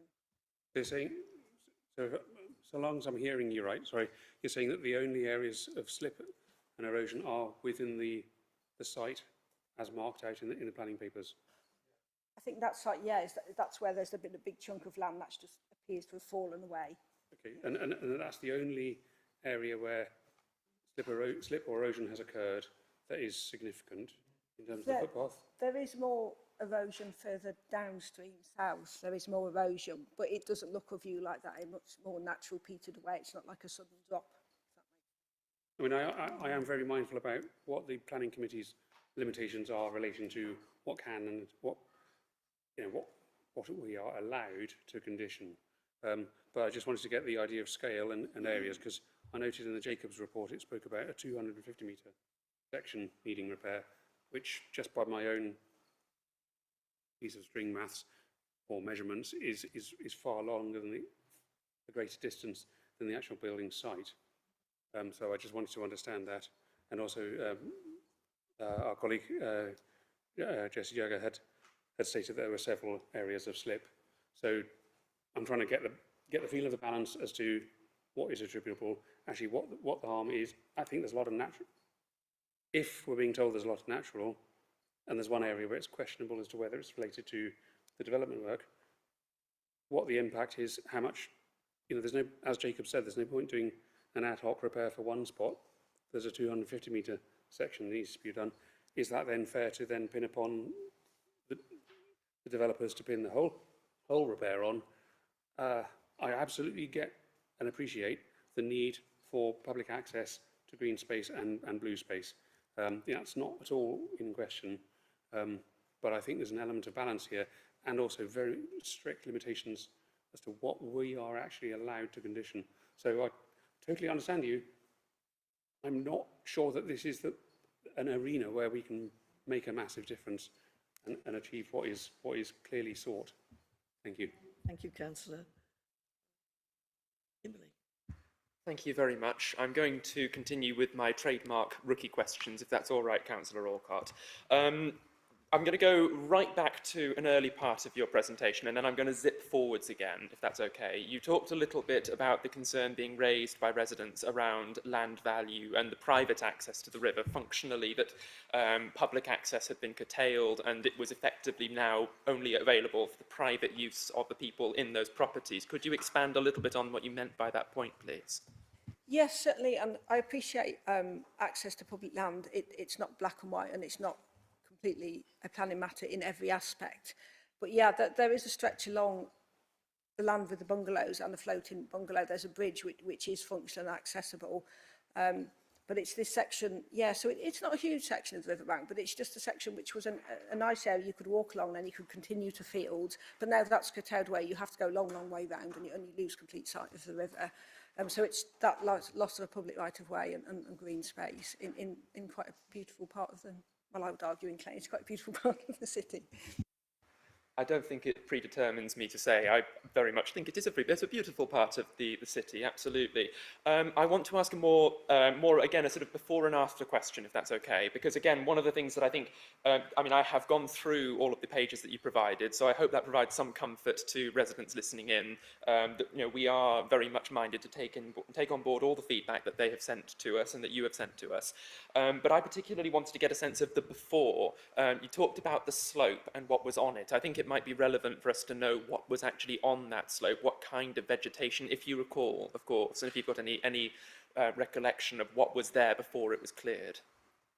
So that's, yeah, you're talking about the slope by the bungalows itself. Yes, yeah. speaking of that. I think I understand going back, and how obviously I have no evidence, it goes back a long time. This site was used for various things and it wasn't a particularly green site, so I think it wasn't necessarily the best type of land to build on. I understand there was a lot of rubbish and matter. I think it may have been used as a refuse tip before, a long time ago. So it's not just sat as a green field that's been sort of built on. It's had various uses over time, and it was pretty much, I think, like a scrapyard prior to development. But that is a long time ago now. I think we may be speaking of slightly different parts of the area, because when I'm looking at this, I'm sort of looking really around the slope leading from the bottom of the drainage pipe up to the balcony, where there currently is the balcony of the properties.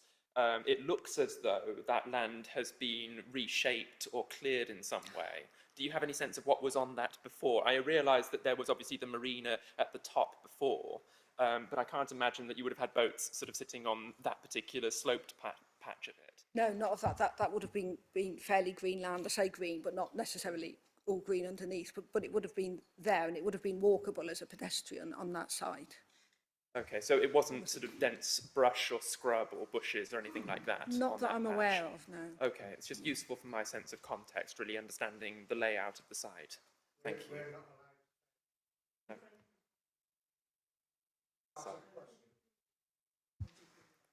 Sorry, it's the format of the meeting.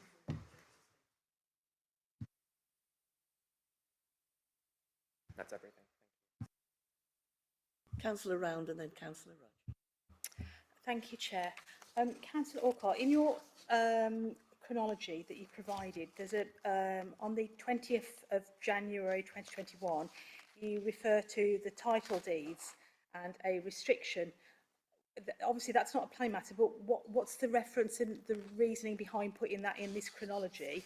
And also, what's the reasoning behind putting in the chronology a copy of a title plan from the Land Registry, which is not an official copy, it is just a title plan, and again the title register, again, which is not an official copy? What is the point? What was the point? What was the reasoning behind putting those in the chronology and in your pack? Thank you. Yeah, it was to give history and context, because this has been an ongoing issue for some time, and we felt that without it, it wouldn't, you know, people wouldn't have a good idea of what's gone on, because people will only have seen this application, I suspect, for the first time. A lot has happened since then. And I think with regards to, and you talk about January 21, and obviously there are references to people and title deeds, but I think that was coming from concerns, and we were really keen to have transparency, because obviously Susan Braithwaite is the chair of Worcester Green Party and has also stood as a candidate in the local elections, and residents are very aware of this. So if we had not raised it, and if it had not been discussed, which it has been and is right and proper, residents would still have felt as though that they weren't getting a fair hearing, because obviously there's a close connection between these people and people who are chairing and members of the Green Party. So it's come from two things: one, to give a history, and one, to be clear and transparent, because this isn't anything that's not in the public domain and residents aren't acutely aware of. Is that it? Councillor Rudge. Chair, I've got two questions, Councillor Orcutt. I'll do them one at a time because otherwise I won't be able to keep up with the answers. The first one is to do with the attenuation tank, which I think is a key factor. Are you saying that the fact that the developers put one in shows that they were aware of water saturation or water overspill or water being a problem, a potential problem on that site? Thank you, Councillor Rudd. I'm not a technical expert, but I would have thought it would have been fairly obvious to someone. I think they've put in too small, maybe not appropriately lined. But it must have been an issue, because I believe that with planning or development, if you don't need to spend money, you don't do that, or you don't put these things. But obviously, I do not have evidence.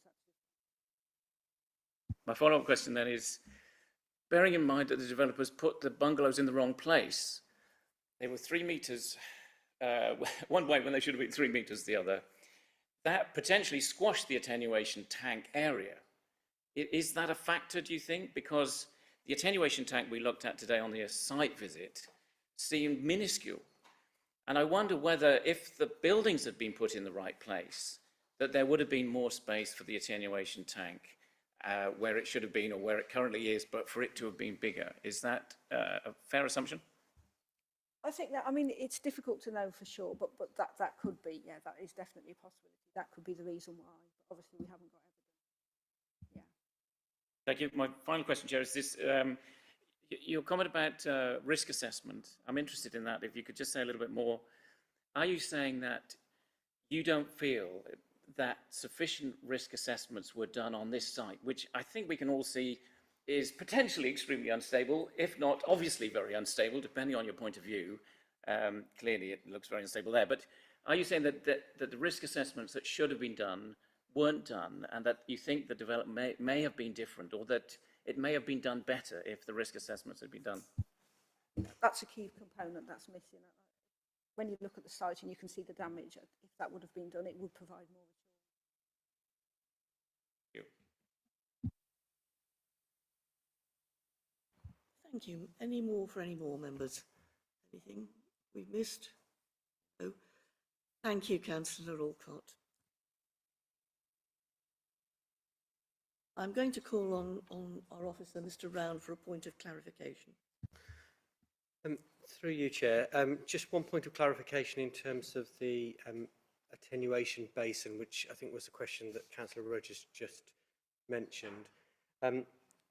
In discharging the planning conditions on the granted approved scheme, the drainage consultants calculated that an attenuation basin of at least 28 square metres should be provided. Square metres should be provided. You'll notice that the existing basin is 33 square metres. What has been calculated as part of this application is, under current standards and in terms of what they know now in terms of surface water, what is required, and therefore the improvements are required. So in terms of the size of the attenuation basin, it was based upon the drainage consultant's report that was approved by the City Council.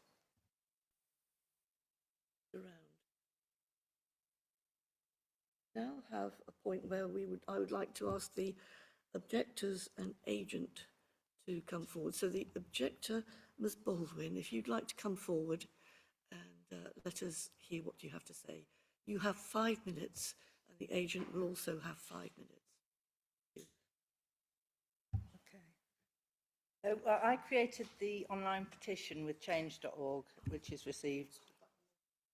Button. Sorry. Sorry, is it?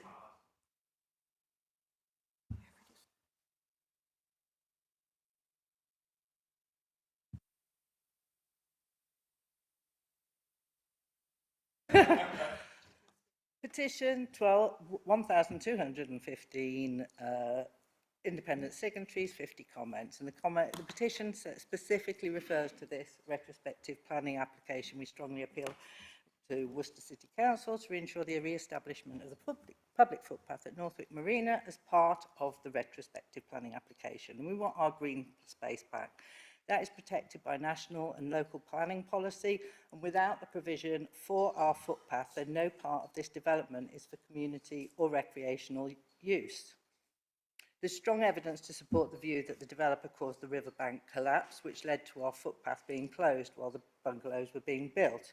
But even if the developer had not caused that riverbank collapse, without that footpath in place, this entire development is in breach of local and national planning policy regarding green spaces and should be rejected.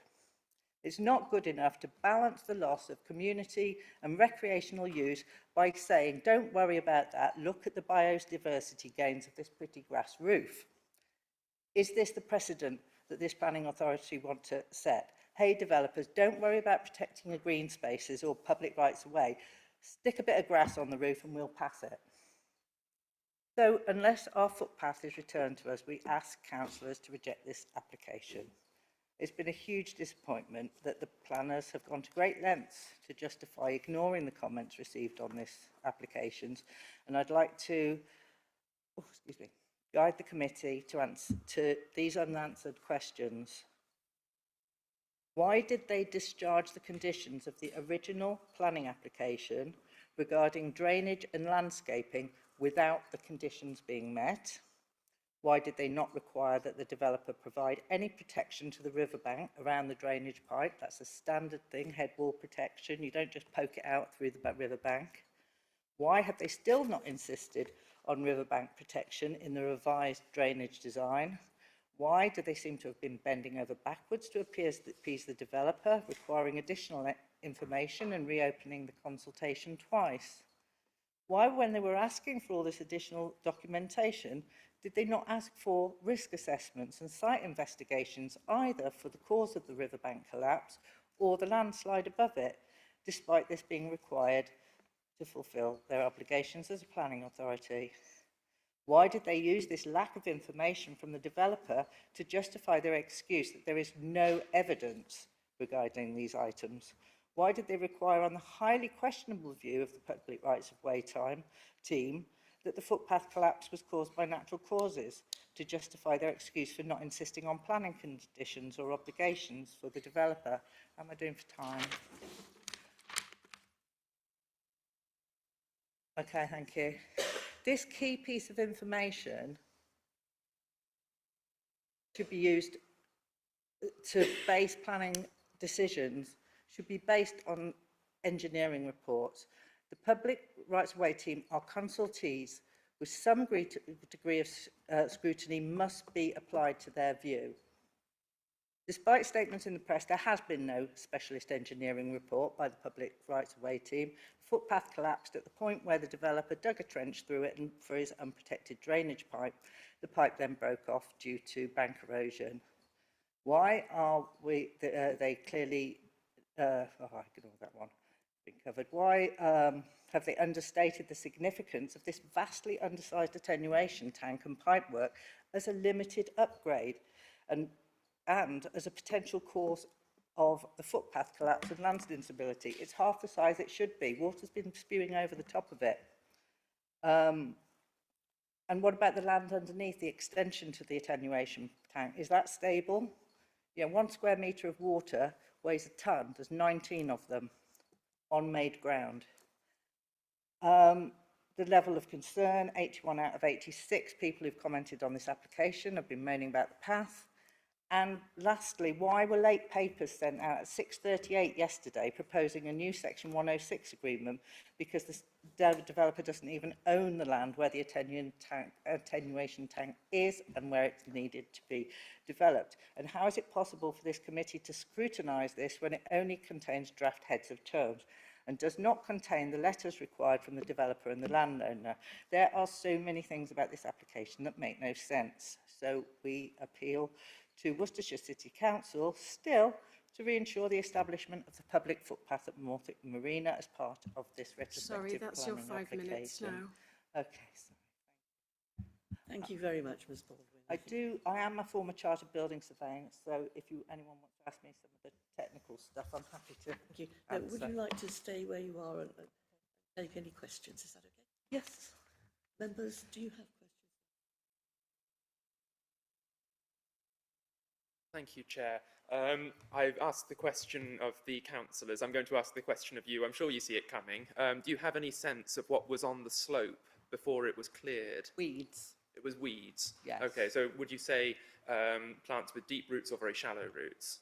Well, there was a big fence and that was covered in weeds, so you Okay. wouldn't know, but the So you whole wouldn't thing know. was covered in weeds. Okay. I don't okay. know, it might have been brambles, it might have Yeah, it's just useful to have a sense, really, of what's been replaced, what's been behind a fence, so we don't Okay, know. thank you very much. You were saying about the pipe having been and its relative positioning in the bank. Could you shine a little bit more light on that, how that was originally and how that has changed?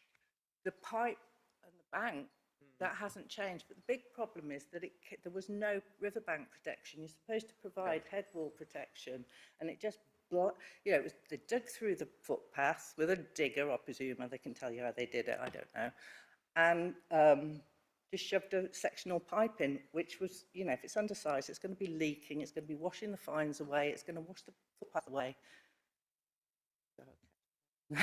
Sorry. Thank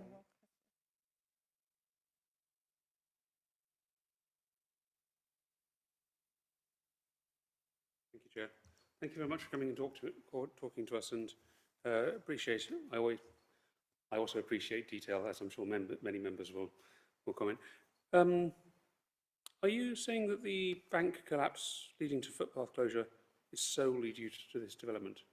That there's none anywhere else along the 250-metre section that Jacob's talked about?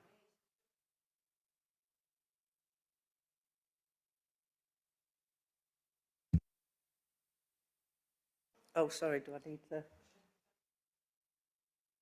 No. So, I don't know. I mean, I walk along the riverbank, but it'd be not allowed access to it, so we don't know. I don't know what and I'd like to point out that report by Jacobs, the purpose of that report was to provide options for footpath repairs. If you look, it's in the pack that Mel's provided. It was not to determine the cause of the collapse. The position of the collapse, where it goes gashing through the footpath, is directly above that drainage tank. And Councillor Rudd, yes, that is a new drainage pipe. So, sorry, I've got distracted. Does that answer?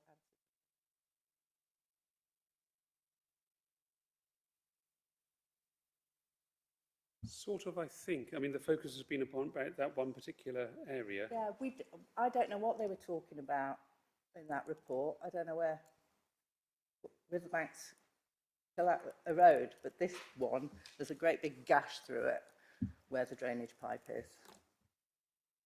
Thank you.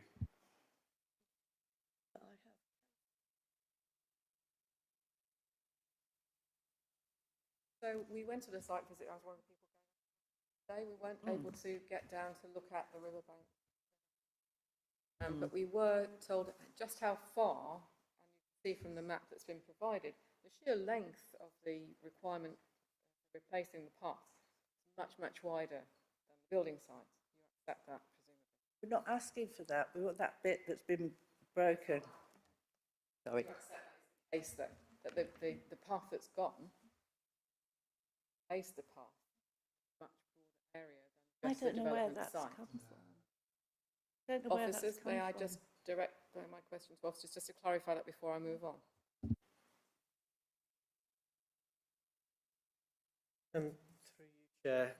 In terms of the exact extent of the loss of the footpath, we haven't got that exactly mapped out, but as we understood it, it is wider than the site, and to be able to carry out all the works that are required, it is beyond the red line of the site.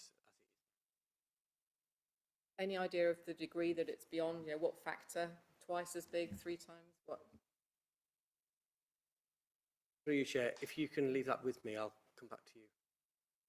Carry on with any further questions. Okay, thank you. And I'm just, again, officers might want to jump in at this point, but I'm not sure the extent to which any decision of this council is going to force the Worcestershire County Council with its duty to I want to put that out there, because there are only so much that any application coming through this committee possibly influence Worcestershire County Council, footpaths, not the City Council. Get that, but they've got no intention. And the thing is, we've got, you know, if you could get down to where the footpaths disappeared, well, actually, the drainage pipe's fallen off into the river, and so we're now on to the next section of drainage pipe. But you will see that's the place where the footpath has collapsed, the collapse has occurred, which has led to the collapse, to the closure of that full footpath. We're not asking the developer to sort of to refurbish all the footpaths in the county. That little bit that he caused to fall down, which led to the closure of our footpaths. So, again, correct me if I'm wrong, but it's my understanding that it's the bigger fix is required than just that section. I think we need clarification. I can tell you the whole story. So in answer to that, that Jacobs report refers to those things. We don't know. I don't know what they're talking about in that. So there are, you know, when they said that for £500,000, they might be talking about areas outside the development site. We just want the riverbank protected on this development site and the path restored on this development site. And if we have to crowdfund for the repairs elsewhere because Worcestershire County Council can't afford to do it, we'll do it. But I think the developer needs to at least provide headwall protection. And while he's down there with his diggers, slick a few bags of concrete in and make sure and get our footpaths back. We're not, I don't believe this £400,000 to £500,000 refers to the part that's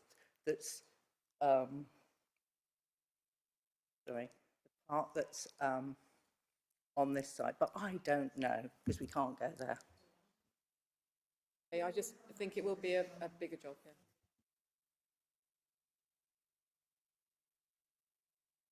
Yeah, thank you, Chair. Looking at the Jacobs report, and it mentions, as you picked up, that they were talking about they were to consider the options for repair, and you mentioned that they were never asked to look at how it had occurred, the problems had occurred. In their penultimate paragraph, they talk about and they refer to erosion and natural erosion of the land. Do you not think it would be conceivable that a professional person, that if they felt that there was something serious going on there with the landslip, or there was a danger of these bungalows sort of slipping down and there was real cause for concern, that the Jacobs report would have said, we strongly urge the County Council to investigate this further, we are concerned, but that doesn't fall within the remit of this report, but we suggest that you should be getting a further report. We have concerns, and that extends beyond the remit of this initial report or work that you've asked us to do. Do you not think that might have been possible? I can't comment on how a professional responds to items outside the remit of the report. That's it. But do you accept that they may well have put in that report that they were, this in their advice and in their conclusion, they could have said, this is our views are, this is going beyond the remit of the report that we've been asked to provide, but we would recommend that a further report should be provided. I don't know, because this seems to be a summary of lots of different visits, and that's the only thing that I don't know how many FOI requests Worcestershire County Council have had, but everybody seems to have a copy of this letter, and that's all you're going to get. Councillor, I'm not sure that was a question for the objector. Perhaps we should. A question of other. Yeah. Councillor Rudge. Yeah, I'm still trying to get my head around this, the idea of the head wall that should have been put in that wasn't. I can't believe that they did just stick a pipe, an open pipe, sticking out of the bank, as it were. Are you saying that's what it was? Okay, so no effort was made to create any sort of head wall or any sort of protection against that being eroded, bearing in mind that's presumably new soil that's just been dug out and had a pipe stuck in it. Well, it's gone through the riverbank, so I presume they would have had to get a JCB to lay it in, fill it back up over the top. But they didn't, you know, you'd usually, if you've seen those, you get them by motorways, just those big bags of rocks with wires around them. You know, that would be a good way of doing it. Or you can get precast concrete. Oh, them. Yes. Yeah. That's what should be done. And that wasn't included then. Those drainage designs were not, despite the planning condition at the time, they were not submitted to the council prior to construction, and the conditions were discharged without consultation with the drainage people. And actually, if you look at the original drainage design, if you look on the CAD drawing, it says discharge to River Severn, detail to be, I don't know, something other subject for the survey. So it kind of hints that something's got to happen, but nothing happened. It was in lockdown, so I don't know where everybody was. Thank you, Jim. My follow-up question is probably for If there are no further questions from the Baldwin, thank you very much. If you resume your seat. Do I turn this off? Thank you. I'd like to ask the agent, Miranda Rogers, to come forward, please.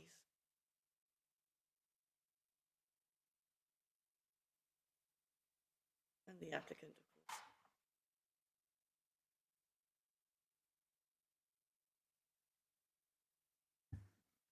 Is this going to work? Once again, you have 5 minutes. Before I start my 5 minutes, I'm going to do the speaking. This is the applicant. He's here primarily to answer questions at the end. So that's the way it's going to work. Okay, good afternoon. I want to start with an apology from the applicant. You granted planning permission for the erection of 2 eco-bungalows in 2017, and he believed he built what was approved. He did not. They were offset by 8 metres. Apart from the location, the only material change between the 2 schemes is to the surface water strategy. The original scheme included some permeable paving. The developer used permeable gravel instead, which does not provide the same upstream attenuation and rate control prior to water entering the attenuation basin. To compensate, this application proposes some widening underground pipes and a larger attenuation basin. Notwithstanding that, to date, there has never been more than 1 inch or 2 of water in the basin. Certainly no water has flowed over the top, even through extreme weather conditions. Legislation requires you to determine this application in accordance with the development plan, unless material considerations indicate otherwise. There hasn't been a change in the development plan since the original application was approved, and no substantive changes to national planning policy that affects its application. Your office's report very carefully addresses all of the issues and recommends your approval, and I'm going to ask that you do the same. But I am going to touch base on a few of the issues that have been raised today, unfortunately written before I heard the last 2 hours of debate, so please forgive me. The development has not resulted in harm to the riverbank. Objectors have suggested the bank was cleared and that this led to instability and erosion. In fact, the dwellings are constructed on the top of the bank, 6 metres above the footpath, 8 metres back from it, with a building extending 10 metres inland on flat ground. There was no clearance of the bank.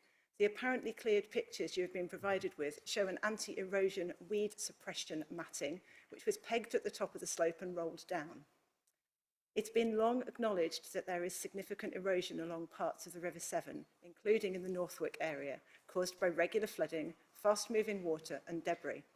The various pictures provided by Councillor Orcott, including those with the protruding pipe, show the bank after an unstable tree came down during a flood event, taking with it the new head wall, which had been constructed by the professional drainage engineers, and much of the bank.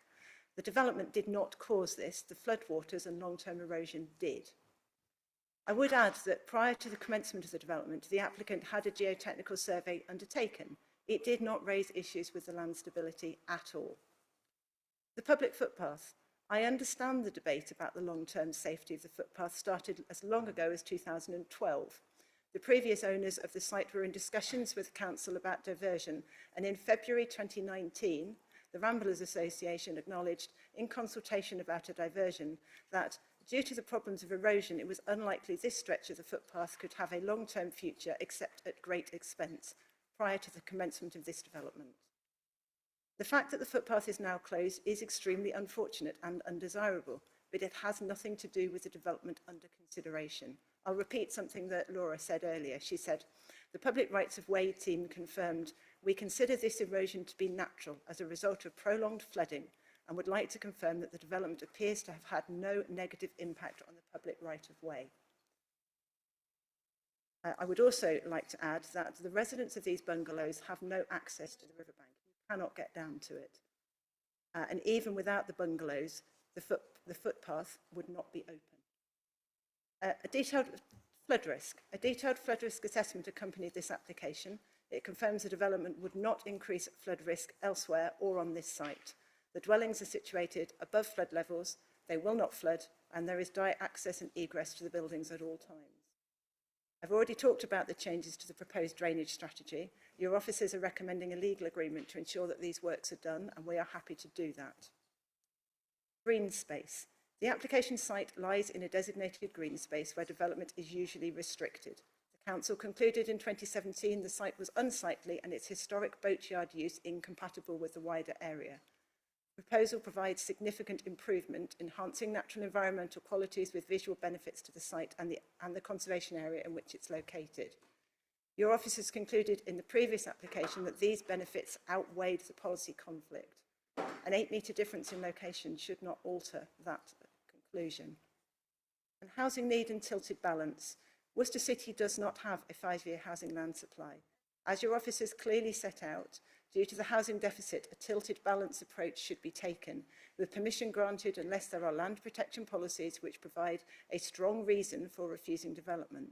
There are not. In this case, the site is in a sustainable location. The development makes effective use of previously developed land and enhances the appearance of the conservation area. That's 5 minutes up, I'm afraid. I was only going to do one line more. Fine, I will stop. Because I added sentences in to respond to what other people had said.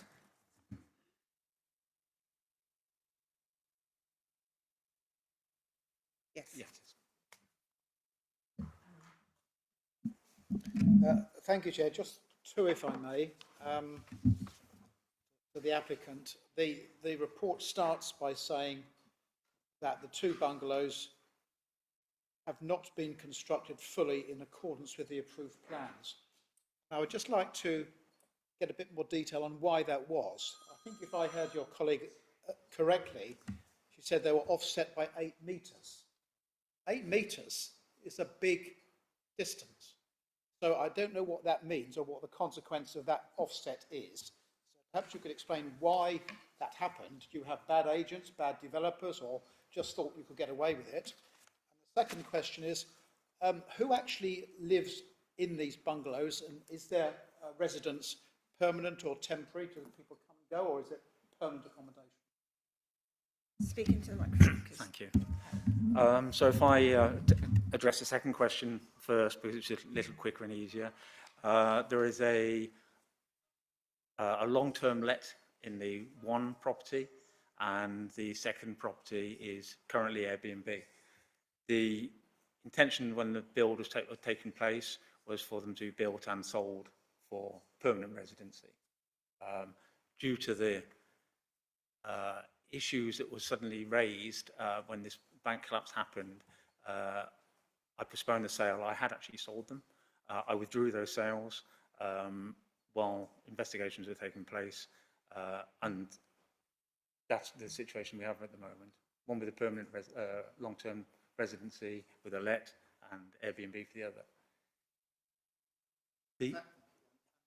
Yeah, of course. And the second one, unfortunately, I'm just going to sort of have to hold my hand up, although it wasn't actually myself, it was my contractor. When the planning and paying out was done, it wasn't even directly his issue, if I'm perfectly honest. The original planning application that had gone in prior to me buying the plots that had the approval, had a lot of inconsistencies within the design. You may have noticed, I think they were included on the timeline that Councillor Alcott submitted, showed that I had to put an application in to raise the door height and increase the window size. The door height was 4'3", the front door. So it was obvious it hadn't been done correctly. The main issue as far as the positioning, which actually just moves them, if you like, left and right, up and down the bank. So no material difference. Apart from the bank gets wider at the top, at the north end, is that where they had originally been drawn and approved, they wouldn't fit, or they would fit, but they wouldn't allow a 14'6" easement, which was part of the approval process for a trackway for that one of the neighbours has to have access to. So the pegging took place, the marking out took place of the, where the build should be. Wouldn't fit, moved it up. Wouldn't fit, moved it up. It does fit. Invited the architect back to site to say, look, this is what we're going to do. Would you mind drawing it out again? They were drawn out. It did fit. I don't know why, but the red line was also moved on our working drawings. So nobody picked up an issue. Now, I'm sure planning quite rightly would say they should have gone back to original planning drawing, and yes, they should, but you don't. You're on site, you have a working drawing. It showed the red line. We still had room 1.5 meters spare, which is the side that you see next to between the attenuation tank and the other bungalow. And that's how the error occurred, as simple as that. Thank you, but wouldn't it have been easier to have built simply according to the permission you had been given? If there were problems during the course of that, then come back and ask for an amendment. You don't just build because it's easier, then say, and it appears from the report that officers discovered this. You didn't go and tell the council. Officers discovered it. So that's why we're here today. You didn't own up and say this is what had happened. No, that's fine. And I agree with you, but the reason why we didn't own up, as you call it, is because we didn't believe there was an issue. We were still within our... We believe that we were still within our red build line because they had been moved on the architect's drawings. I'm just going to add something. You and I both know that when you get a planning permission, you build what you've got permission for. You have to build exactly where it's approved. Unfortunately, my client here is a little naive and didn't realise that. He thought you could put it within the red line and it was going to be absolutely fine. And that is his error, and he holds his hands up and says, I got it wrong. As soon as I got involved, which was not until last year, and I said, you're outside the red line anyway, so you need to do a fresh planning application to get this sorted. And that's what we've been trying to resolve ever since. So it wasn't a deliberate mistake, it was a genuine accident. Accident's probably the wrong word, a mistake, naivety, which we're trying to resolve. But the difference is, the two buildings have been picked up, moved along the bank 8 metres and put back down again. And now we want to make the balancing pond a little bit bigger. Thank you. But that's precisely why, Councillor, we have a retrospective planning permission, and as we both know, that we have to consider this one and not the previous one. Yeah, thank you, Chair, but I think the point I just wanted to ask about that was because of the consequences of it not being adhered to. Thank you, Chair. Can I ask you about you mentioned the head wall. Are you saying there was one originally put in? Yes.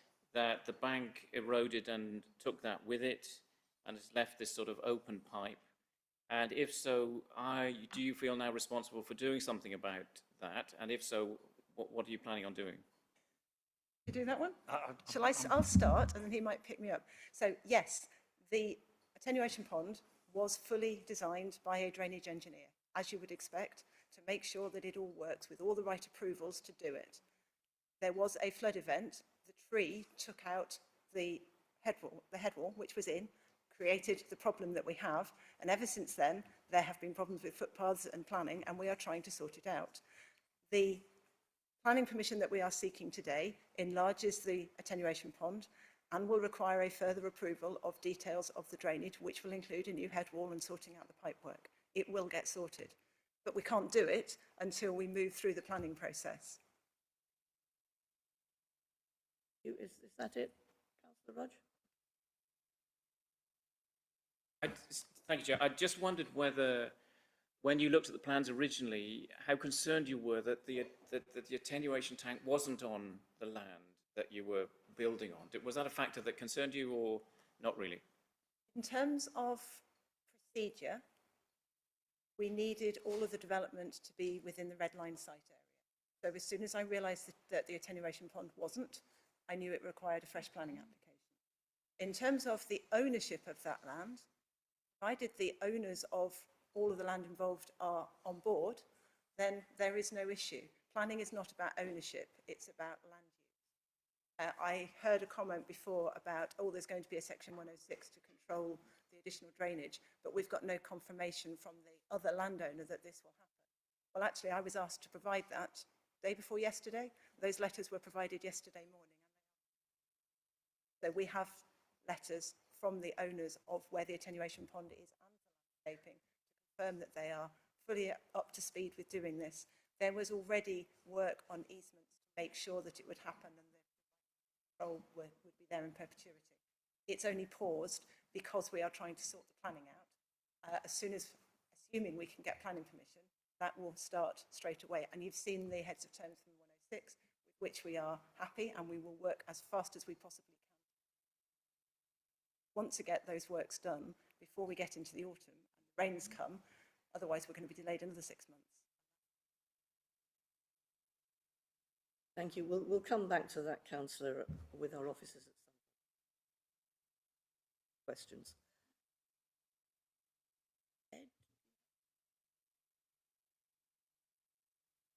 Thank you, Chair. I've always got questions. Whether they're relevant is the question. But I think really sort of you've given them some clarity, and you've given some of your side of the story as regards the pipe, sort of the outflow pipe.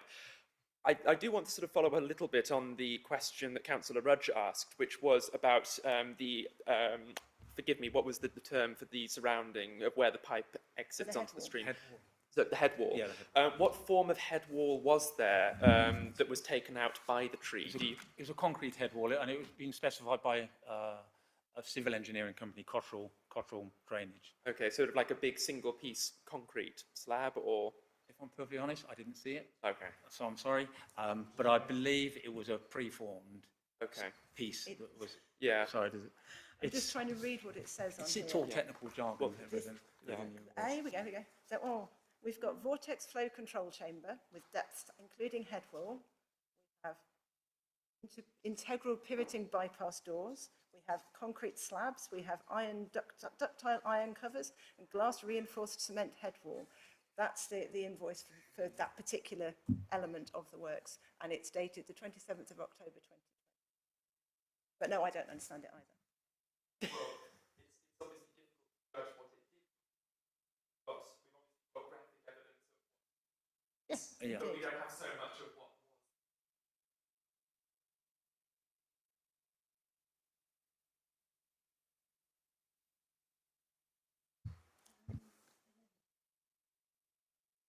Yeah, thank you, Chair. I've just got two questions of the applicant or the applicant.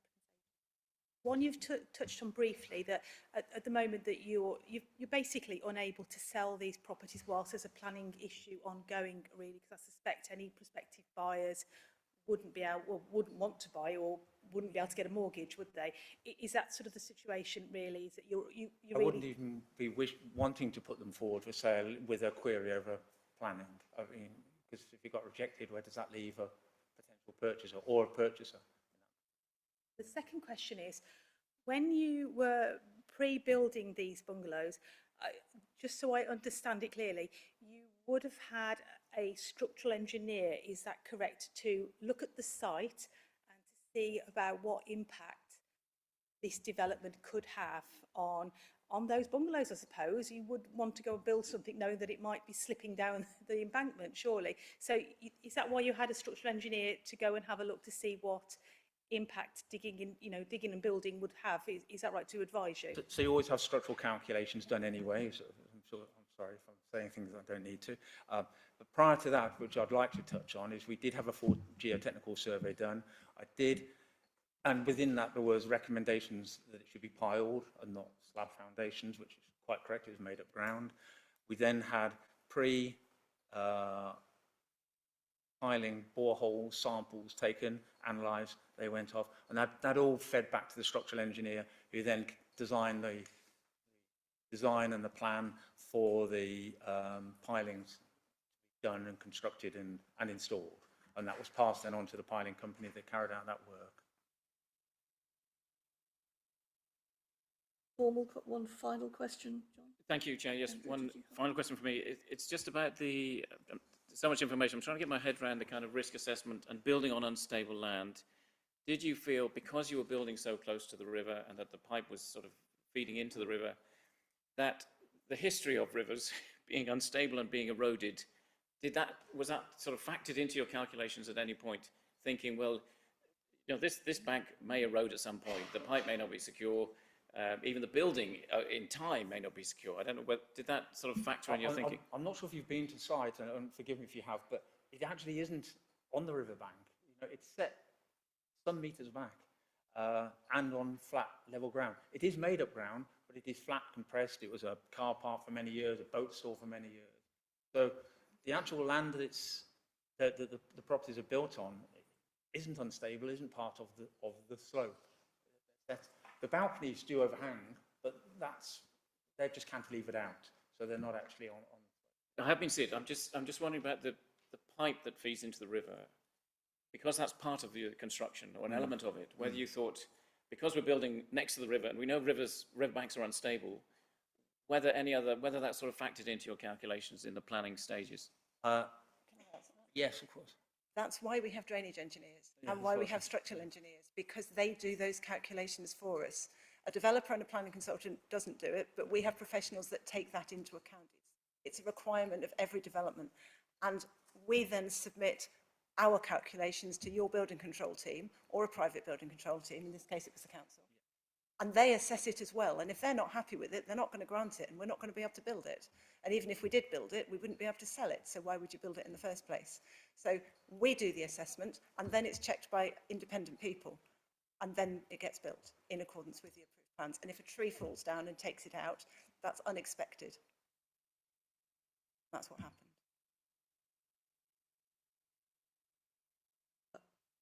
There are no further questions for Ms. Rogers and Mr. Farmelow.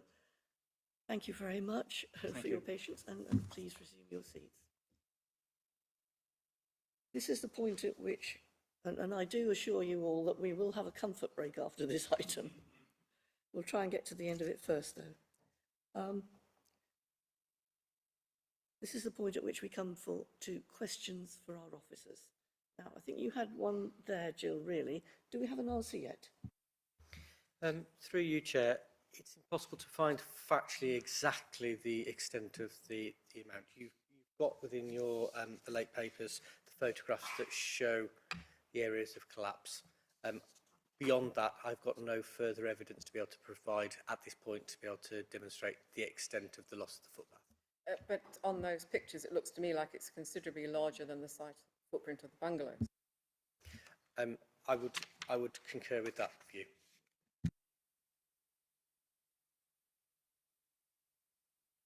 Thank you, Chair. It's no doubt I'm going to have so many questions on this, but it's one that I need an understanding of what a meaning is.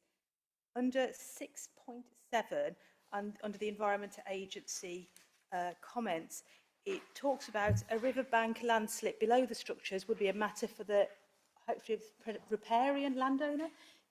Can an officer just explain what that means? Because I'm a little bit lost. I've not heard it before. Thank you.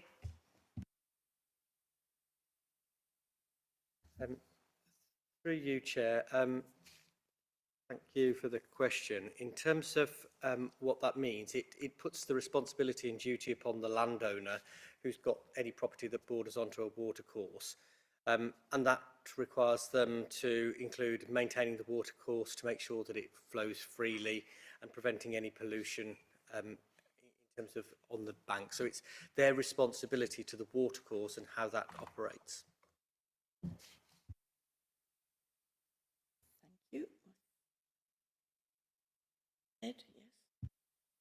Thank you, Chair. You've been very indulgent. I've always had a lot of questions, and there's more questions here than I'm going to get to. But I want to ask a couple of very, I think, sort of direct, pertinent, grounding questions. The first one would be, in practical terms, what would be the result on the ground if this was not approved? That would be my first question. And my other question, which is going a little bit more into the sort of the technicalities. In Councillor Alcott's report and presentation, there was a concern raised about the lack of risk assessment or investigation into bank instability.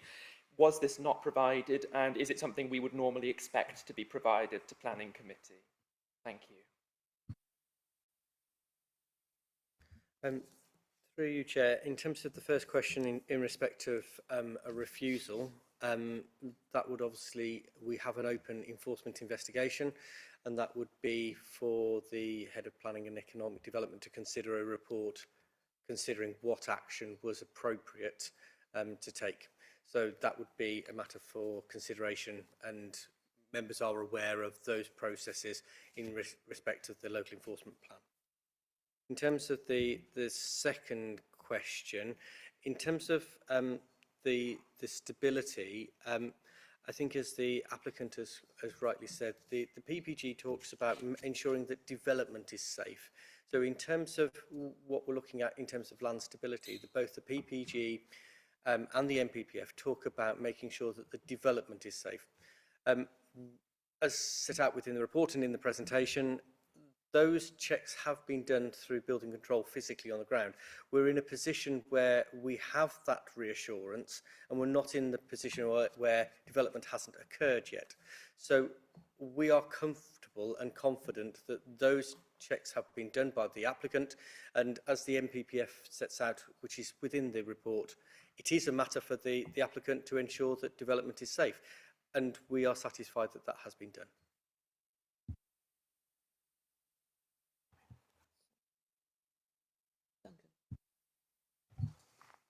Thank you, Chair. It may be useful for members of the committee just to add to the answer that you've had to the first question in terms of, yes, if the planning committee doesn't grant planning permission, then the committee may refuse planning permission. This may seem like a statement of the obvious, but the outcome or consequences of a refusal, whatever that reason or reasons might be, wouldn't remedy the concerns that have been expressed in regard to the footpath. But on that particular point, the advice that is contained within the officer's report is that this application doesn't offer the opportunity that those expressing those concerns might think that it does. And as the officer report explains, whether it is in relation to the tests that must be applied when thinking about attaching planning conditions, whether it's the tests that must be considered and applied when thinking about a Section 106 legal agreement and obligations placed on the applicant, those tests wouldn't be met either, and that's very clearly set out in the report. I think it's important to appreciate that at a fairly early stage in your deliberations. Thank you, Chair. Thank you. Moving on to Alan.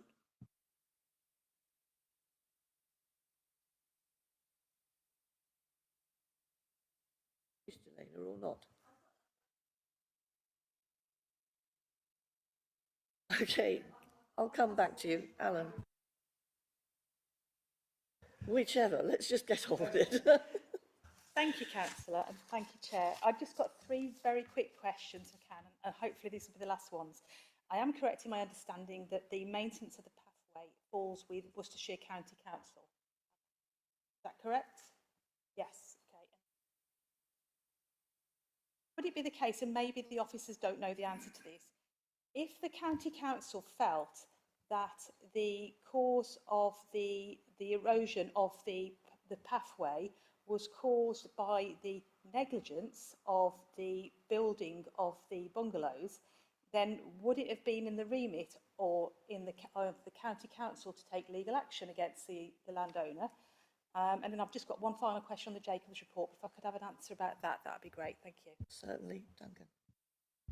Thank you, Chair. I think the answer to that question is that through the City Council's consideration of this application and consultation with stakeholders, statutory and non-statutory consultees, the County Council has had a clear opportunity to express a view on this. And if they had felt that some of the impact on the footpath was as a result, a direct result of the development, and they felt that that could be evidenced, then that opportunity has presented itself.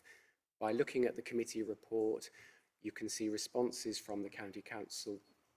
For completeness, you can also see responses from others such as the Environment Agency, the Lead Local Flood Authority, the South Worcestershire Land Drainage Partnership.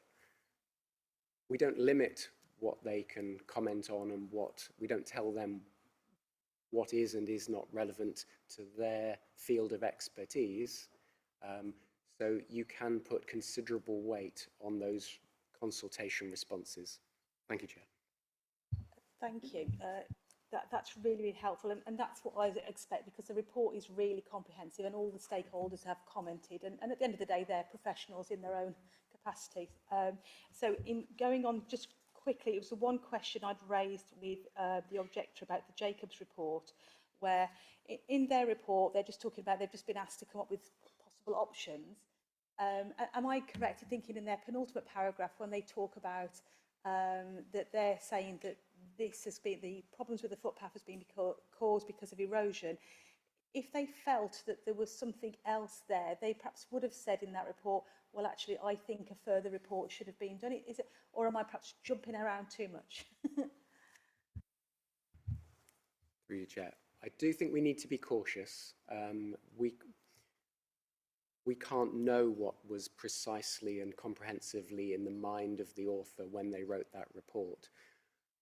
The advice from your officers is most definitely to have regard to that report. You will have seen from the officer report what weight we've attributed to it.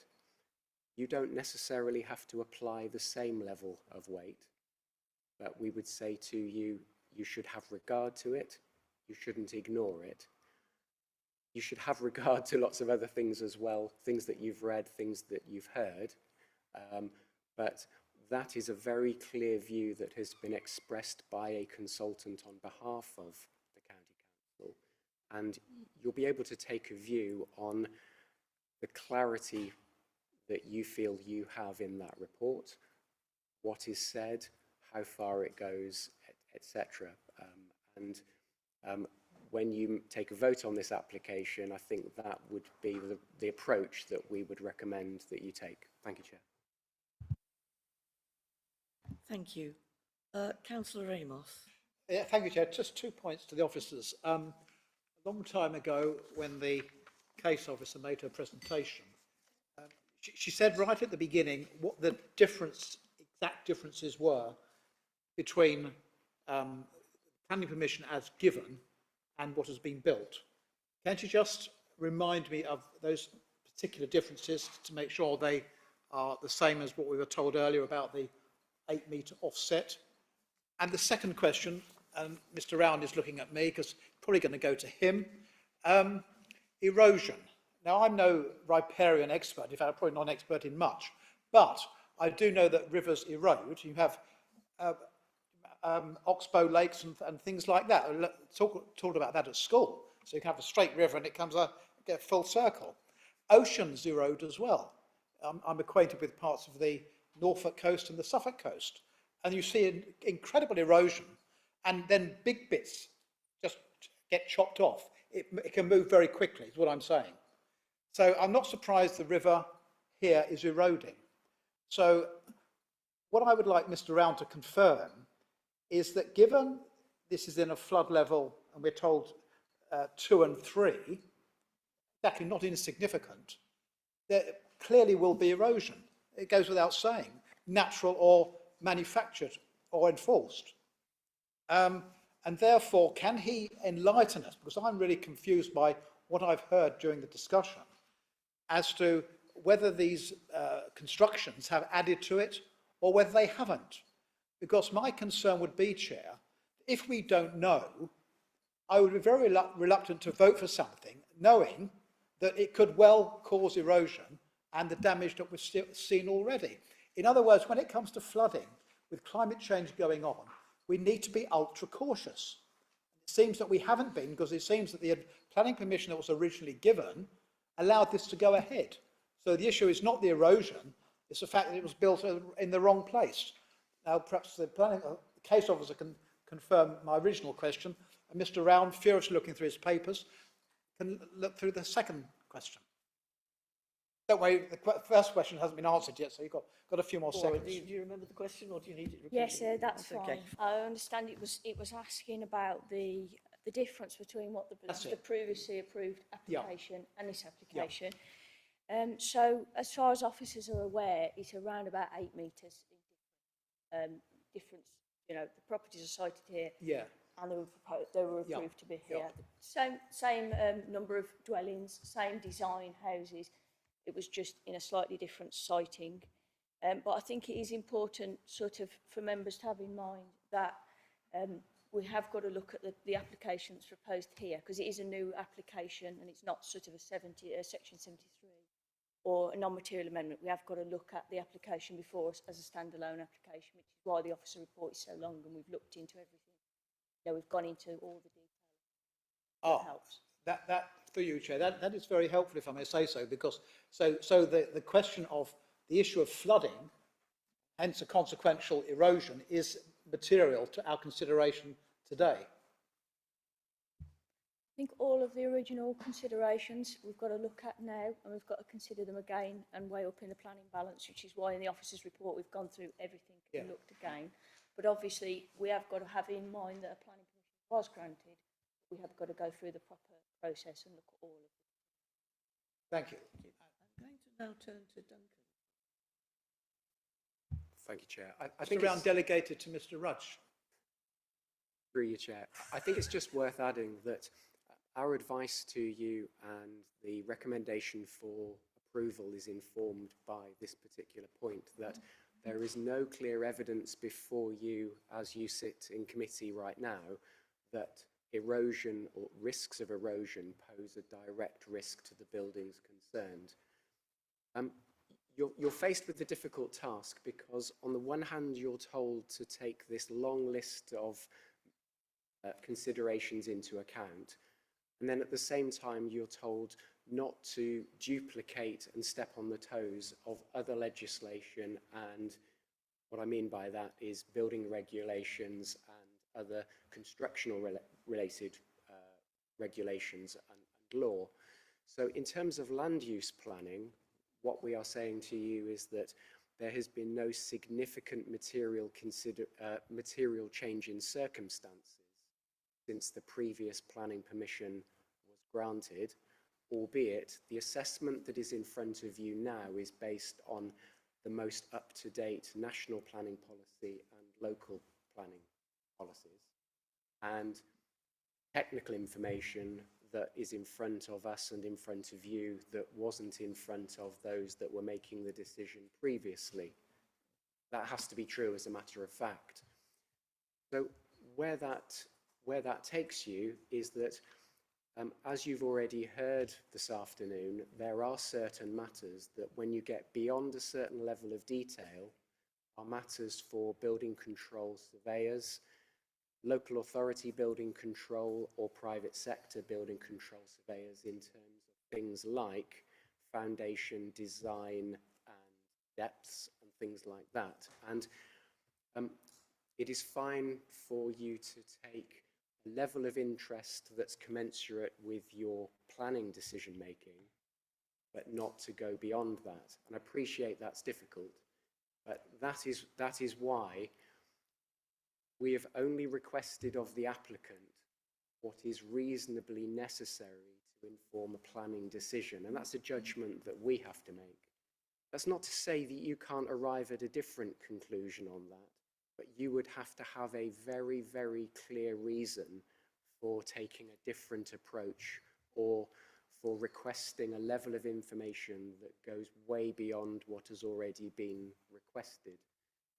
You may say, well, that's fine, but I want more information and I think that's reasonable.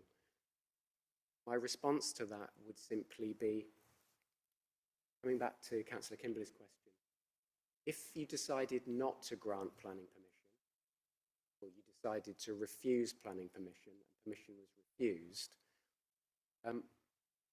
it doesn't take much stretch of imagination to think that given the value that exists in the development, there would more than likely be an appeal, because why would the applicant, the landowner, not challenge that decision? Then you have to put yourselves in the shoes of a planning inspector, and in terms of evidence-based decision-making, what conclusion might they reach? You're not expected to have a crystal ball, but you are expected to apply your mind to that to avoid unnecessary appeals, because we're supposed to grant planning permission unless there are really good reasons not to. So I hope that's helpful in terms of just focusing the discussion at this point of the debate. Thank you, Chair. Yes, thank you, Chair. But in that case, then, if I could just respond to that, Chair. If Mr. Rudge is saying, well, the circumstances are similar, not identical, but similar to 2017 to what they are now, reasonably you would come to the same recommendation. So on that basis, do we have, or was there in 2017, a map showing the erosion of the river on a wider level? Because clearly the erosion of the river is an important point. We've seen so far, whoever's caused it has led to the collapse, the disappearance of a footpath. And a lot of people in Claines, I don't know them, but a lot of people clearly are very angry by that. So do we have a map? Is it happening just at this spot or other spots? Because my question is, I'm getting concerned about all these coincidences. It's only happened here, but it's not connected to the development, and it hasn't happened anywhere else. It's a bit of a coincidence, isn't it?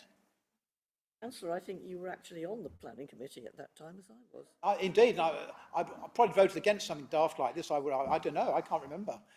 Pre-COVID. Through you, Chair, we haven't got a definitive map in terms of the exact spots of erosion, and we certainly haven't got a map from 2017 showing those areas. But what we have got is that on the planning file for 2017, there was a muted proposal by the Ramblers Association to divert the footpath because of concerns of erosion at that stage. So the considerations were taking place in terms of that at that time. It was something that was considered. The diversion hasn't taken place for whatever reason, but that was proposed, and that wasn't part of the application. It was very clear in the officer's report in 2017 that fell outside of the remit of the planning application, that it was beyond the application site, and that wasn't something that was needed to be required as part of the application. Thank you, Chair. Thank you.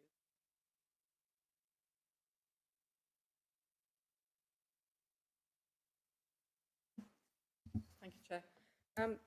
So I think I'm coming to the end of what I think about this matter.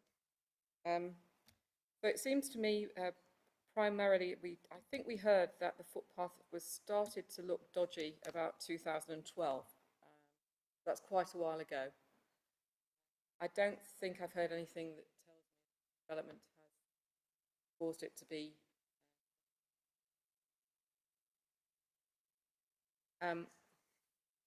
So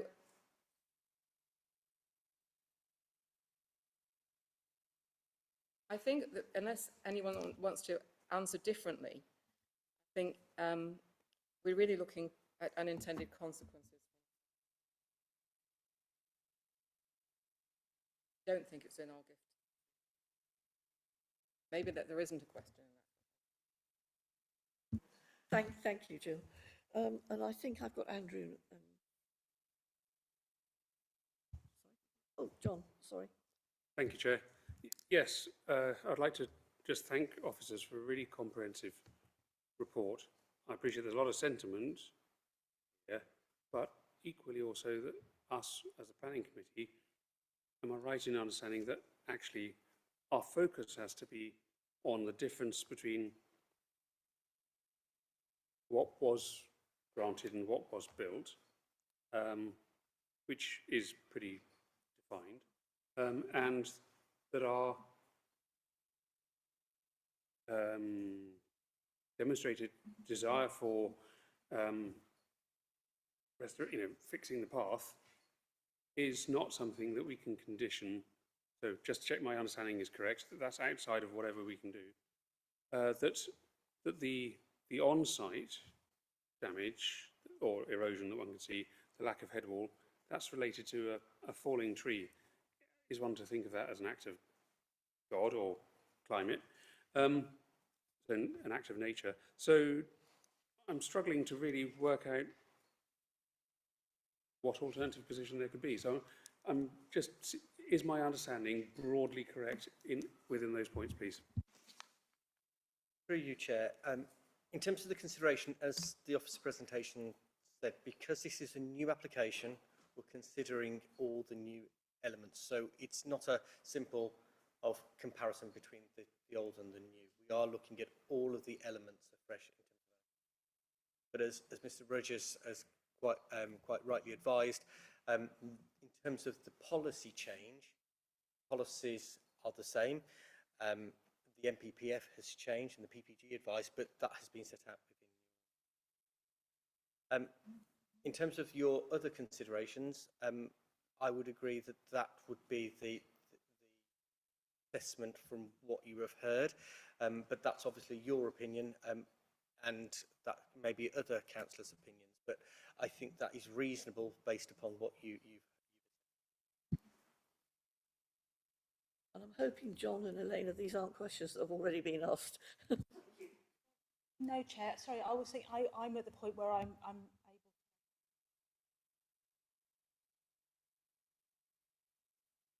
to go through. Thanks, Chair. I'll try and put them all into one paragraph, one sentence, if I can, but it's difficult. What concerns me is the number of alarm bells that were ringing when I listened to the applicant speak, and I'm extremely grateful for them being so honest. 8 metres, I think, is a massive difference between what was originally planned and what was actually built. That's concerning. Yeah. The drainage was wrong. I don't know all the details, the technical details about the permeable pathing and whatever, but that was wrong. That's concerning. And it may well be that the tree was an act of God and that fell down and the head wall wasn't strong enough. I don't know the answer to that.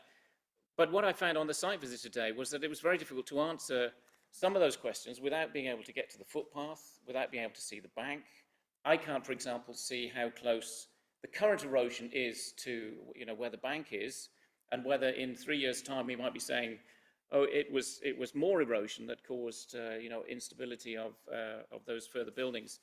So I think what I'm getting at is that the risk assessment that Councillor Alcott mentioned, I think, seems to be a really key one, and I'm not quite sure whether, can you clarify for me whether that was done, and if so, what the outcomes of that were?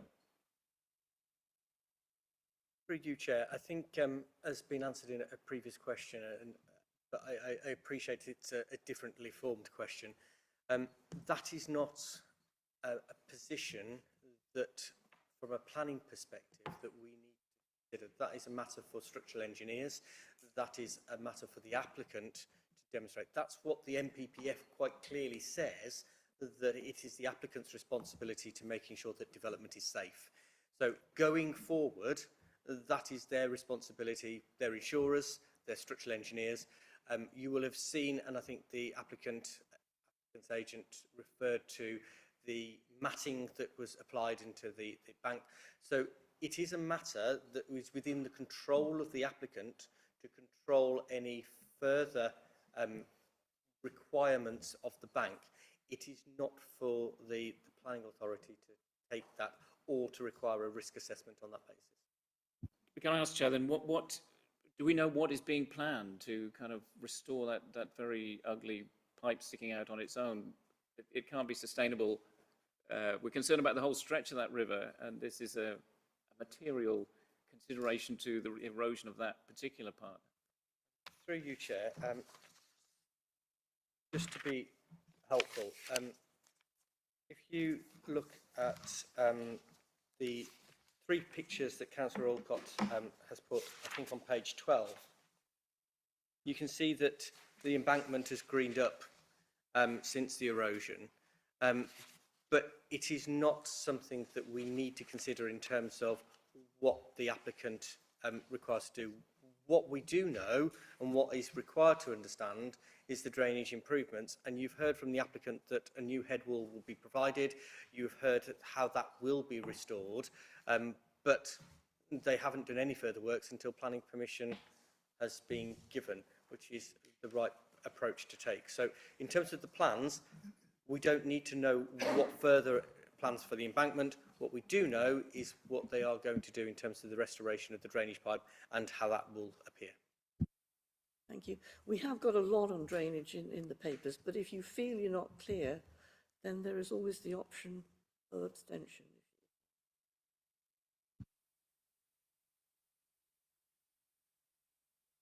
Yes, Chair, I was going to say, can we move towards a vote now if everyone's had a chance? I've come to a decision.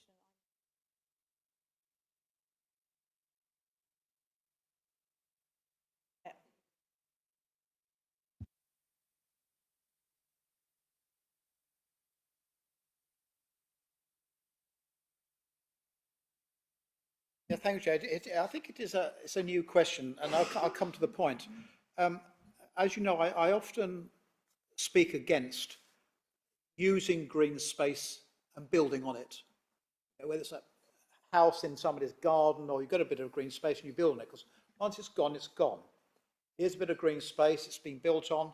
If this is refused, whatever happens, depending on how an appeal goes, it may become vacant again. I don't know.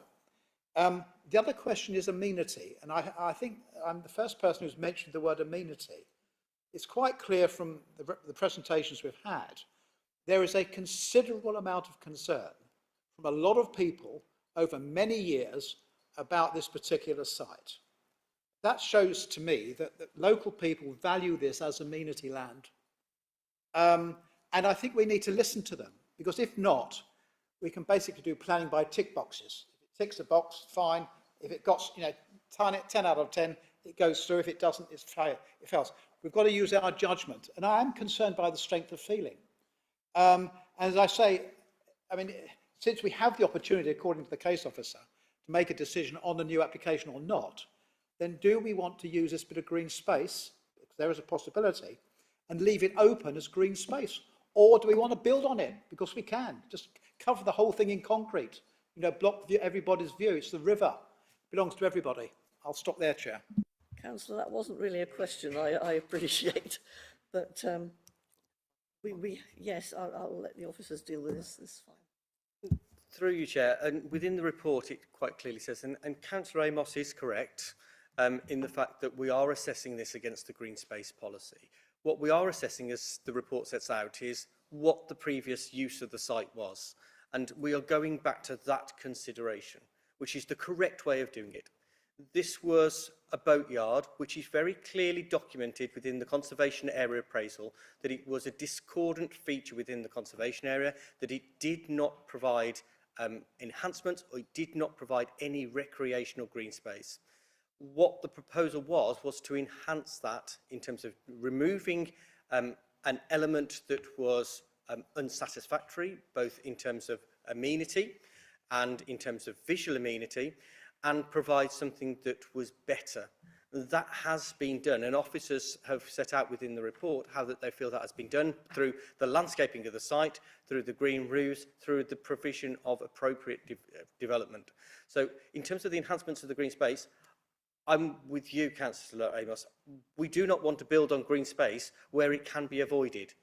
But equally, we don't want to be in a position where we allow this to go back to what was the original use, which is a boatyard, which would be the position if this permission were to be refused.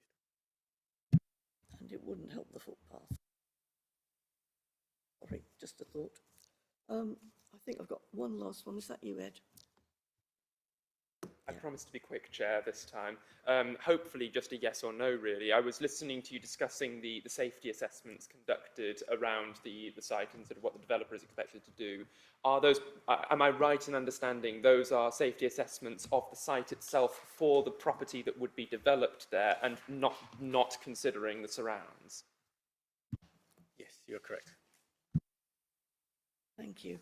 We seem to have encompassed the debate largely in the questions, but are there any other comments that you wish to make?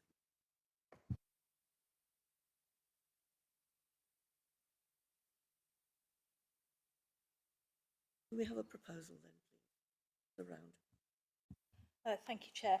I would like to, having listened really carefully and taken on board everything, I can see no reasons for refusing this application, and I would like to recommend that we vote and go with the officer's recommendation in the report. It seems to me the path is, the footpath is unconnected, as pointed out, with lots of reports, and we need to, as a planning committee, we need to rely on the professional and technical knowledge of our officers and those professionals that they've consulted. And I think that the officers ought to be commended because they've done an absolutely thorough and excellent job in this report. And it almost seems discourteous if we sort of counter against that, because there are no planning reasons as to why we should refuse this development. It is a new application. We're not looking at what happened in the past. It's a brand new development, a new application that we're looking at today. And that's why I recommend that we should be agreeing with the officers at their recommendation and going for approving this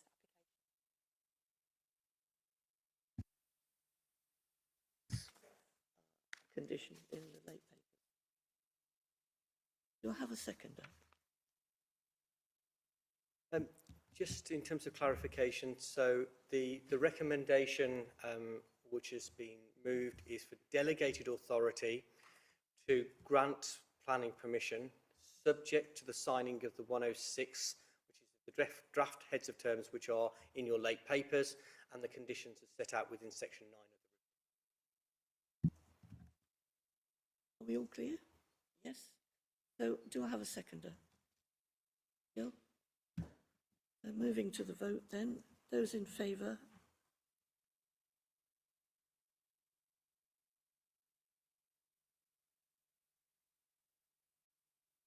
Those against?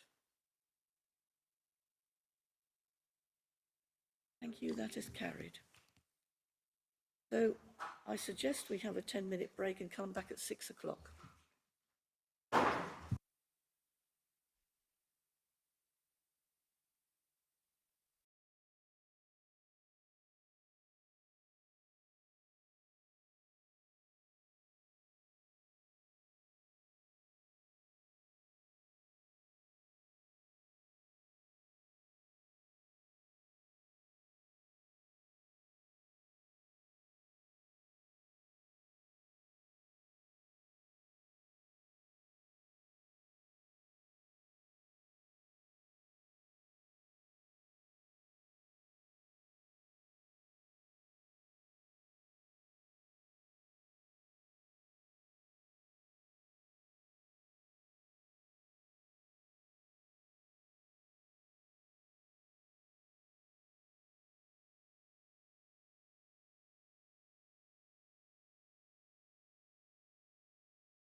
Okay, welcome back everyone, and thank you very much, Councillor Agar, for chairing the last item, which was quite lengthy, but it needed that level of debate, I think. What we've got now is agenda item 11. It's the 125 Victoria Avenue, and we've got Charlotte doing the presentation. Thank you, Chair.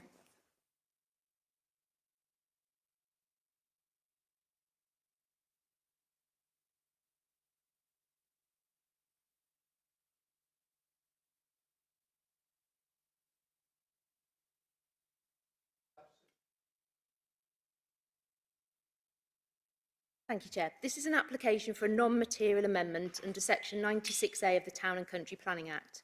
Under the scheme of delegation, applications submitted under Section 96A are not reported to committee because they are not a grant of planning permission. However, this application is presented to committee for determination because the applicant is a city councillor. The application site, as outlined in red, lies on the north-eastern side of Victoria Avenue in an established residential area. It comprises a two-storey end-of-terrace property with associated front and rear garden areas. The land outlined in blue is also within the applicant's ownership, but is not part of the site subject to this application. Planning permission has previously been granted by this committee for a detached outbuilding at the eastern end of the garden to be used as a home gym and for domestic storage. During the construction of the approved outbuilding, it was noted that the roof design had been amended from a flat roof of 3.1 metres in height to a modestly monopitched roof. As built, the overall height remains at 3.1 to the front elevation, but has been lowered to 2.9 metres to the rear. The remainder of the design accords with the approved plans, including the provision of a green roof, the details of which have now been submitted and are considered to be acceptable, as confirmed by the Council's Landscape and Biodiversity Officer at paragraph 6.3 of the report. No objections have been received. To conclude, as set out in the report, officers are satisfied that the revised roof design is non-material when compared to the granted planning permission. It is considered that the effect of the change resulting from the revised roof design is modest, or in other words, non-material, and the proposal remains policy compliant in respect of its impact on the amenity of neighbours, the character and appearance of the area, and biodiversity net gain. On this basis, the local planning authority can make a change to the granted planning permission under Section 96A of the Act. Consequently, it is recommended that this amendment to the planning permission is now approved subject to a compliance condition to secure the planting of the green roof and its maintenance. Thank you, Chair. Okay, thank you, Charlotte. So can we just be clear, if this wasn't a councillor application, we wouldn't be seeing it? Thank you. No, Chair. The application would be considered under the scheme of delegation to officers. Has anyone got any questions, please? Mr. Amos. Thank you, Chair. Welcome back, if I may say so. I think we went over it last time. It was just a question of whether it could, under any conceivable circumstances, be used as a dwelling property, place, location. Or did we say that we were satisfied that wouldn't be the case and therefore it's not an issue? Thank you for your question, Councillor Amos. The answer to that is quite simple, Councillor Amos. If it was converted into a separate dwelling, that would create a new planning unit and it would require planning permission in its own right, and that could be investigated by officers and dealt with at that time. Thank you. Kinsley? Thank you, Chair.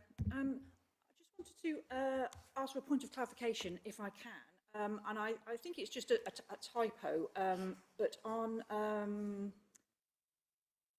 page 3, I think, of the report, it talks about permission is sought to retain the roof with the change in height, etc. And it says proposed to have a mineral green roof finish. Now, my understanding of that is that, I did check it on the internet, is that that would be the green felting roof, which is not what we were all expecting. We're expecting it to be a green roof in that. So I'm wondering if that mineral word is just crept in without officers realising, but just sort of seek sort of assurances that it is a true green roof that will be put in place. Thank you. Through your chair. Yes, the details that have been submitted in terms of the green roof are for a planted green roof. I think it's the composition of the material beneath the plants, but that's what it was described as on the drawings. But the council's landscape and biodiversity officer has assessed the details of the planting and is content that it meets what we would all expect for a green roof, not just green in colour. Councillor De Sarah. Thank you, Chair. I don't have a green roof or have never built one, but does a slight slope help a green roof to thrive? Through you, Chair, my understanding from having spoken and discussed this with the Council's Landscape and Biodiversity Officer, both flat roofs and moderately monopitched roofs are both suitable. So I'm not sure whether one's better than the other, but both are acceptable.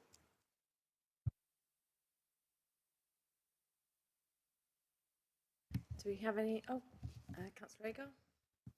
Can you confirm, can Mr. Round or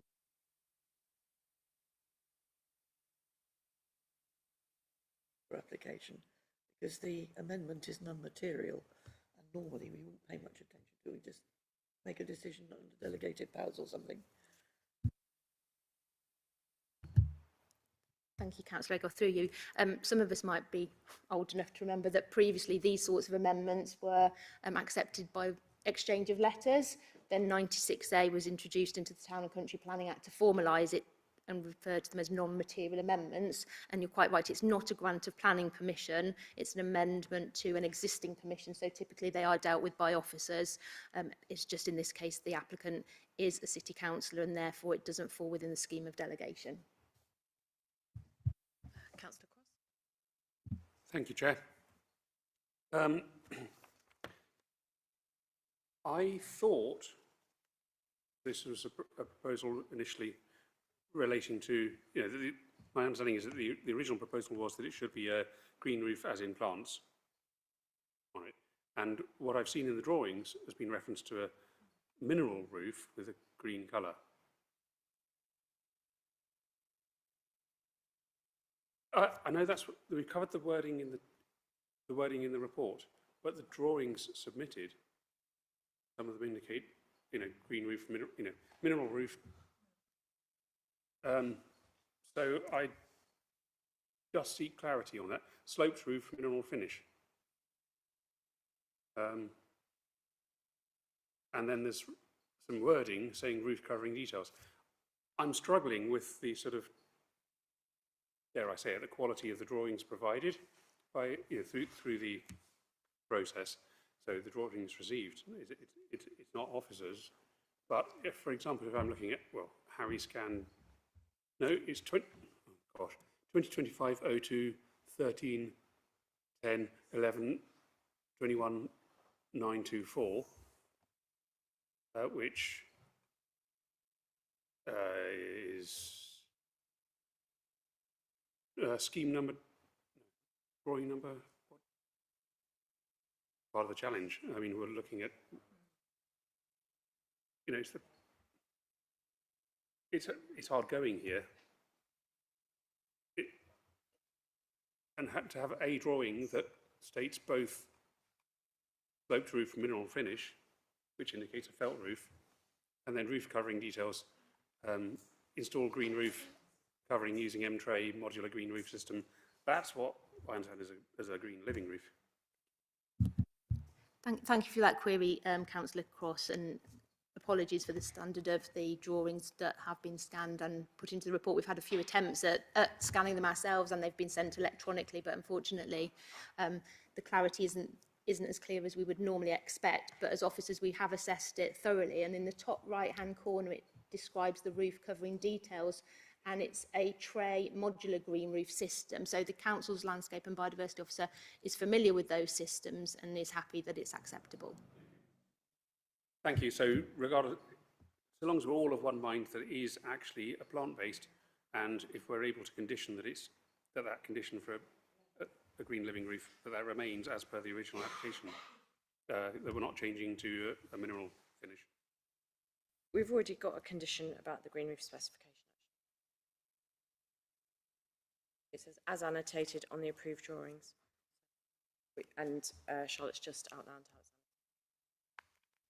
Do we have any further questions? Would anybody like to start a bit of a debate or just...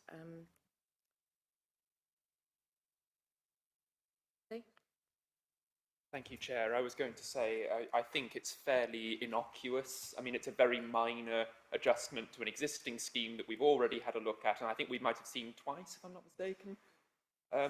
Or at least once we have already seen it, and we've already been happy with it. And the adjustment is an improvement. You know, unquestionably, objectively, a simple, straightforward improvement. It's got no bearing on neighbours, got no bearing on its surrounds at all. If it wasn't for the fact that that our colleague is a councillor, we probably wouldn't be looking at this at all. So I will be happy to support this as soon as the opportunity arises. If the opportunity to propose exists now, I will do so. Thank you, Councillor Kimberley. Councillor Kinsley? I was just going to propose exactly the same thing, so I'll be happy to second. So on that, does anyone else want to contribute to the debate? I think what you've said is absolutely right. It's a very small change. It's clearly going to make it a roof that they prefer. They're the people that have got to maintain this roof, and it's going to be in their garden, and it doesn't really have any impact on anyone else. So, yeah. So based on that, we've got the conditions that are there with the recommended conditions. So they do just say 1 and 3. Through you, Chair, to help in terms of clarification, those are the amended conditions, because the conditions that are set out on the original planning permission still stand. Right. So just for clarity, condition 1 is amended in terms of the drawing numbers. Condition 2 remains as it is, which is 1 Sparrow terrace box to be provided within the development and retained. Condition 3 is amended so that it's the annotated green roof. Condition 4 remains, which is that it shall not be occupied at any other time other than ancillary to the dwelling house. Great. Is that clear for everyone? Yeah. So based on that, we've got a proposal from Councillor Kimberley and a seconder from Councillor Kinsley. You're both happy. So can I see all hands in favour of the recommendation? Thank you. That's unanimous. Thank you. I don't have any other business, so the meeting now closed. Thank you.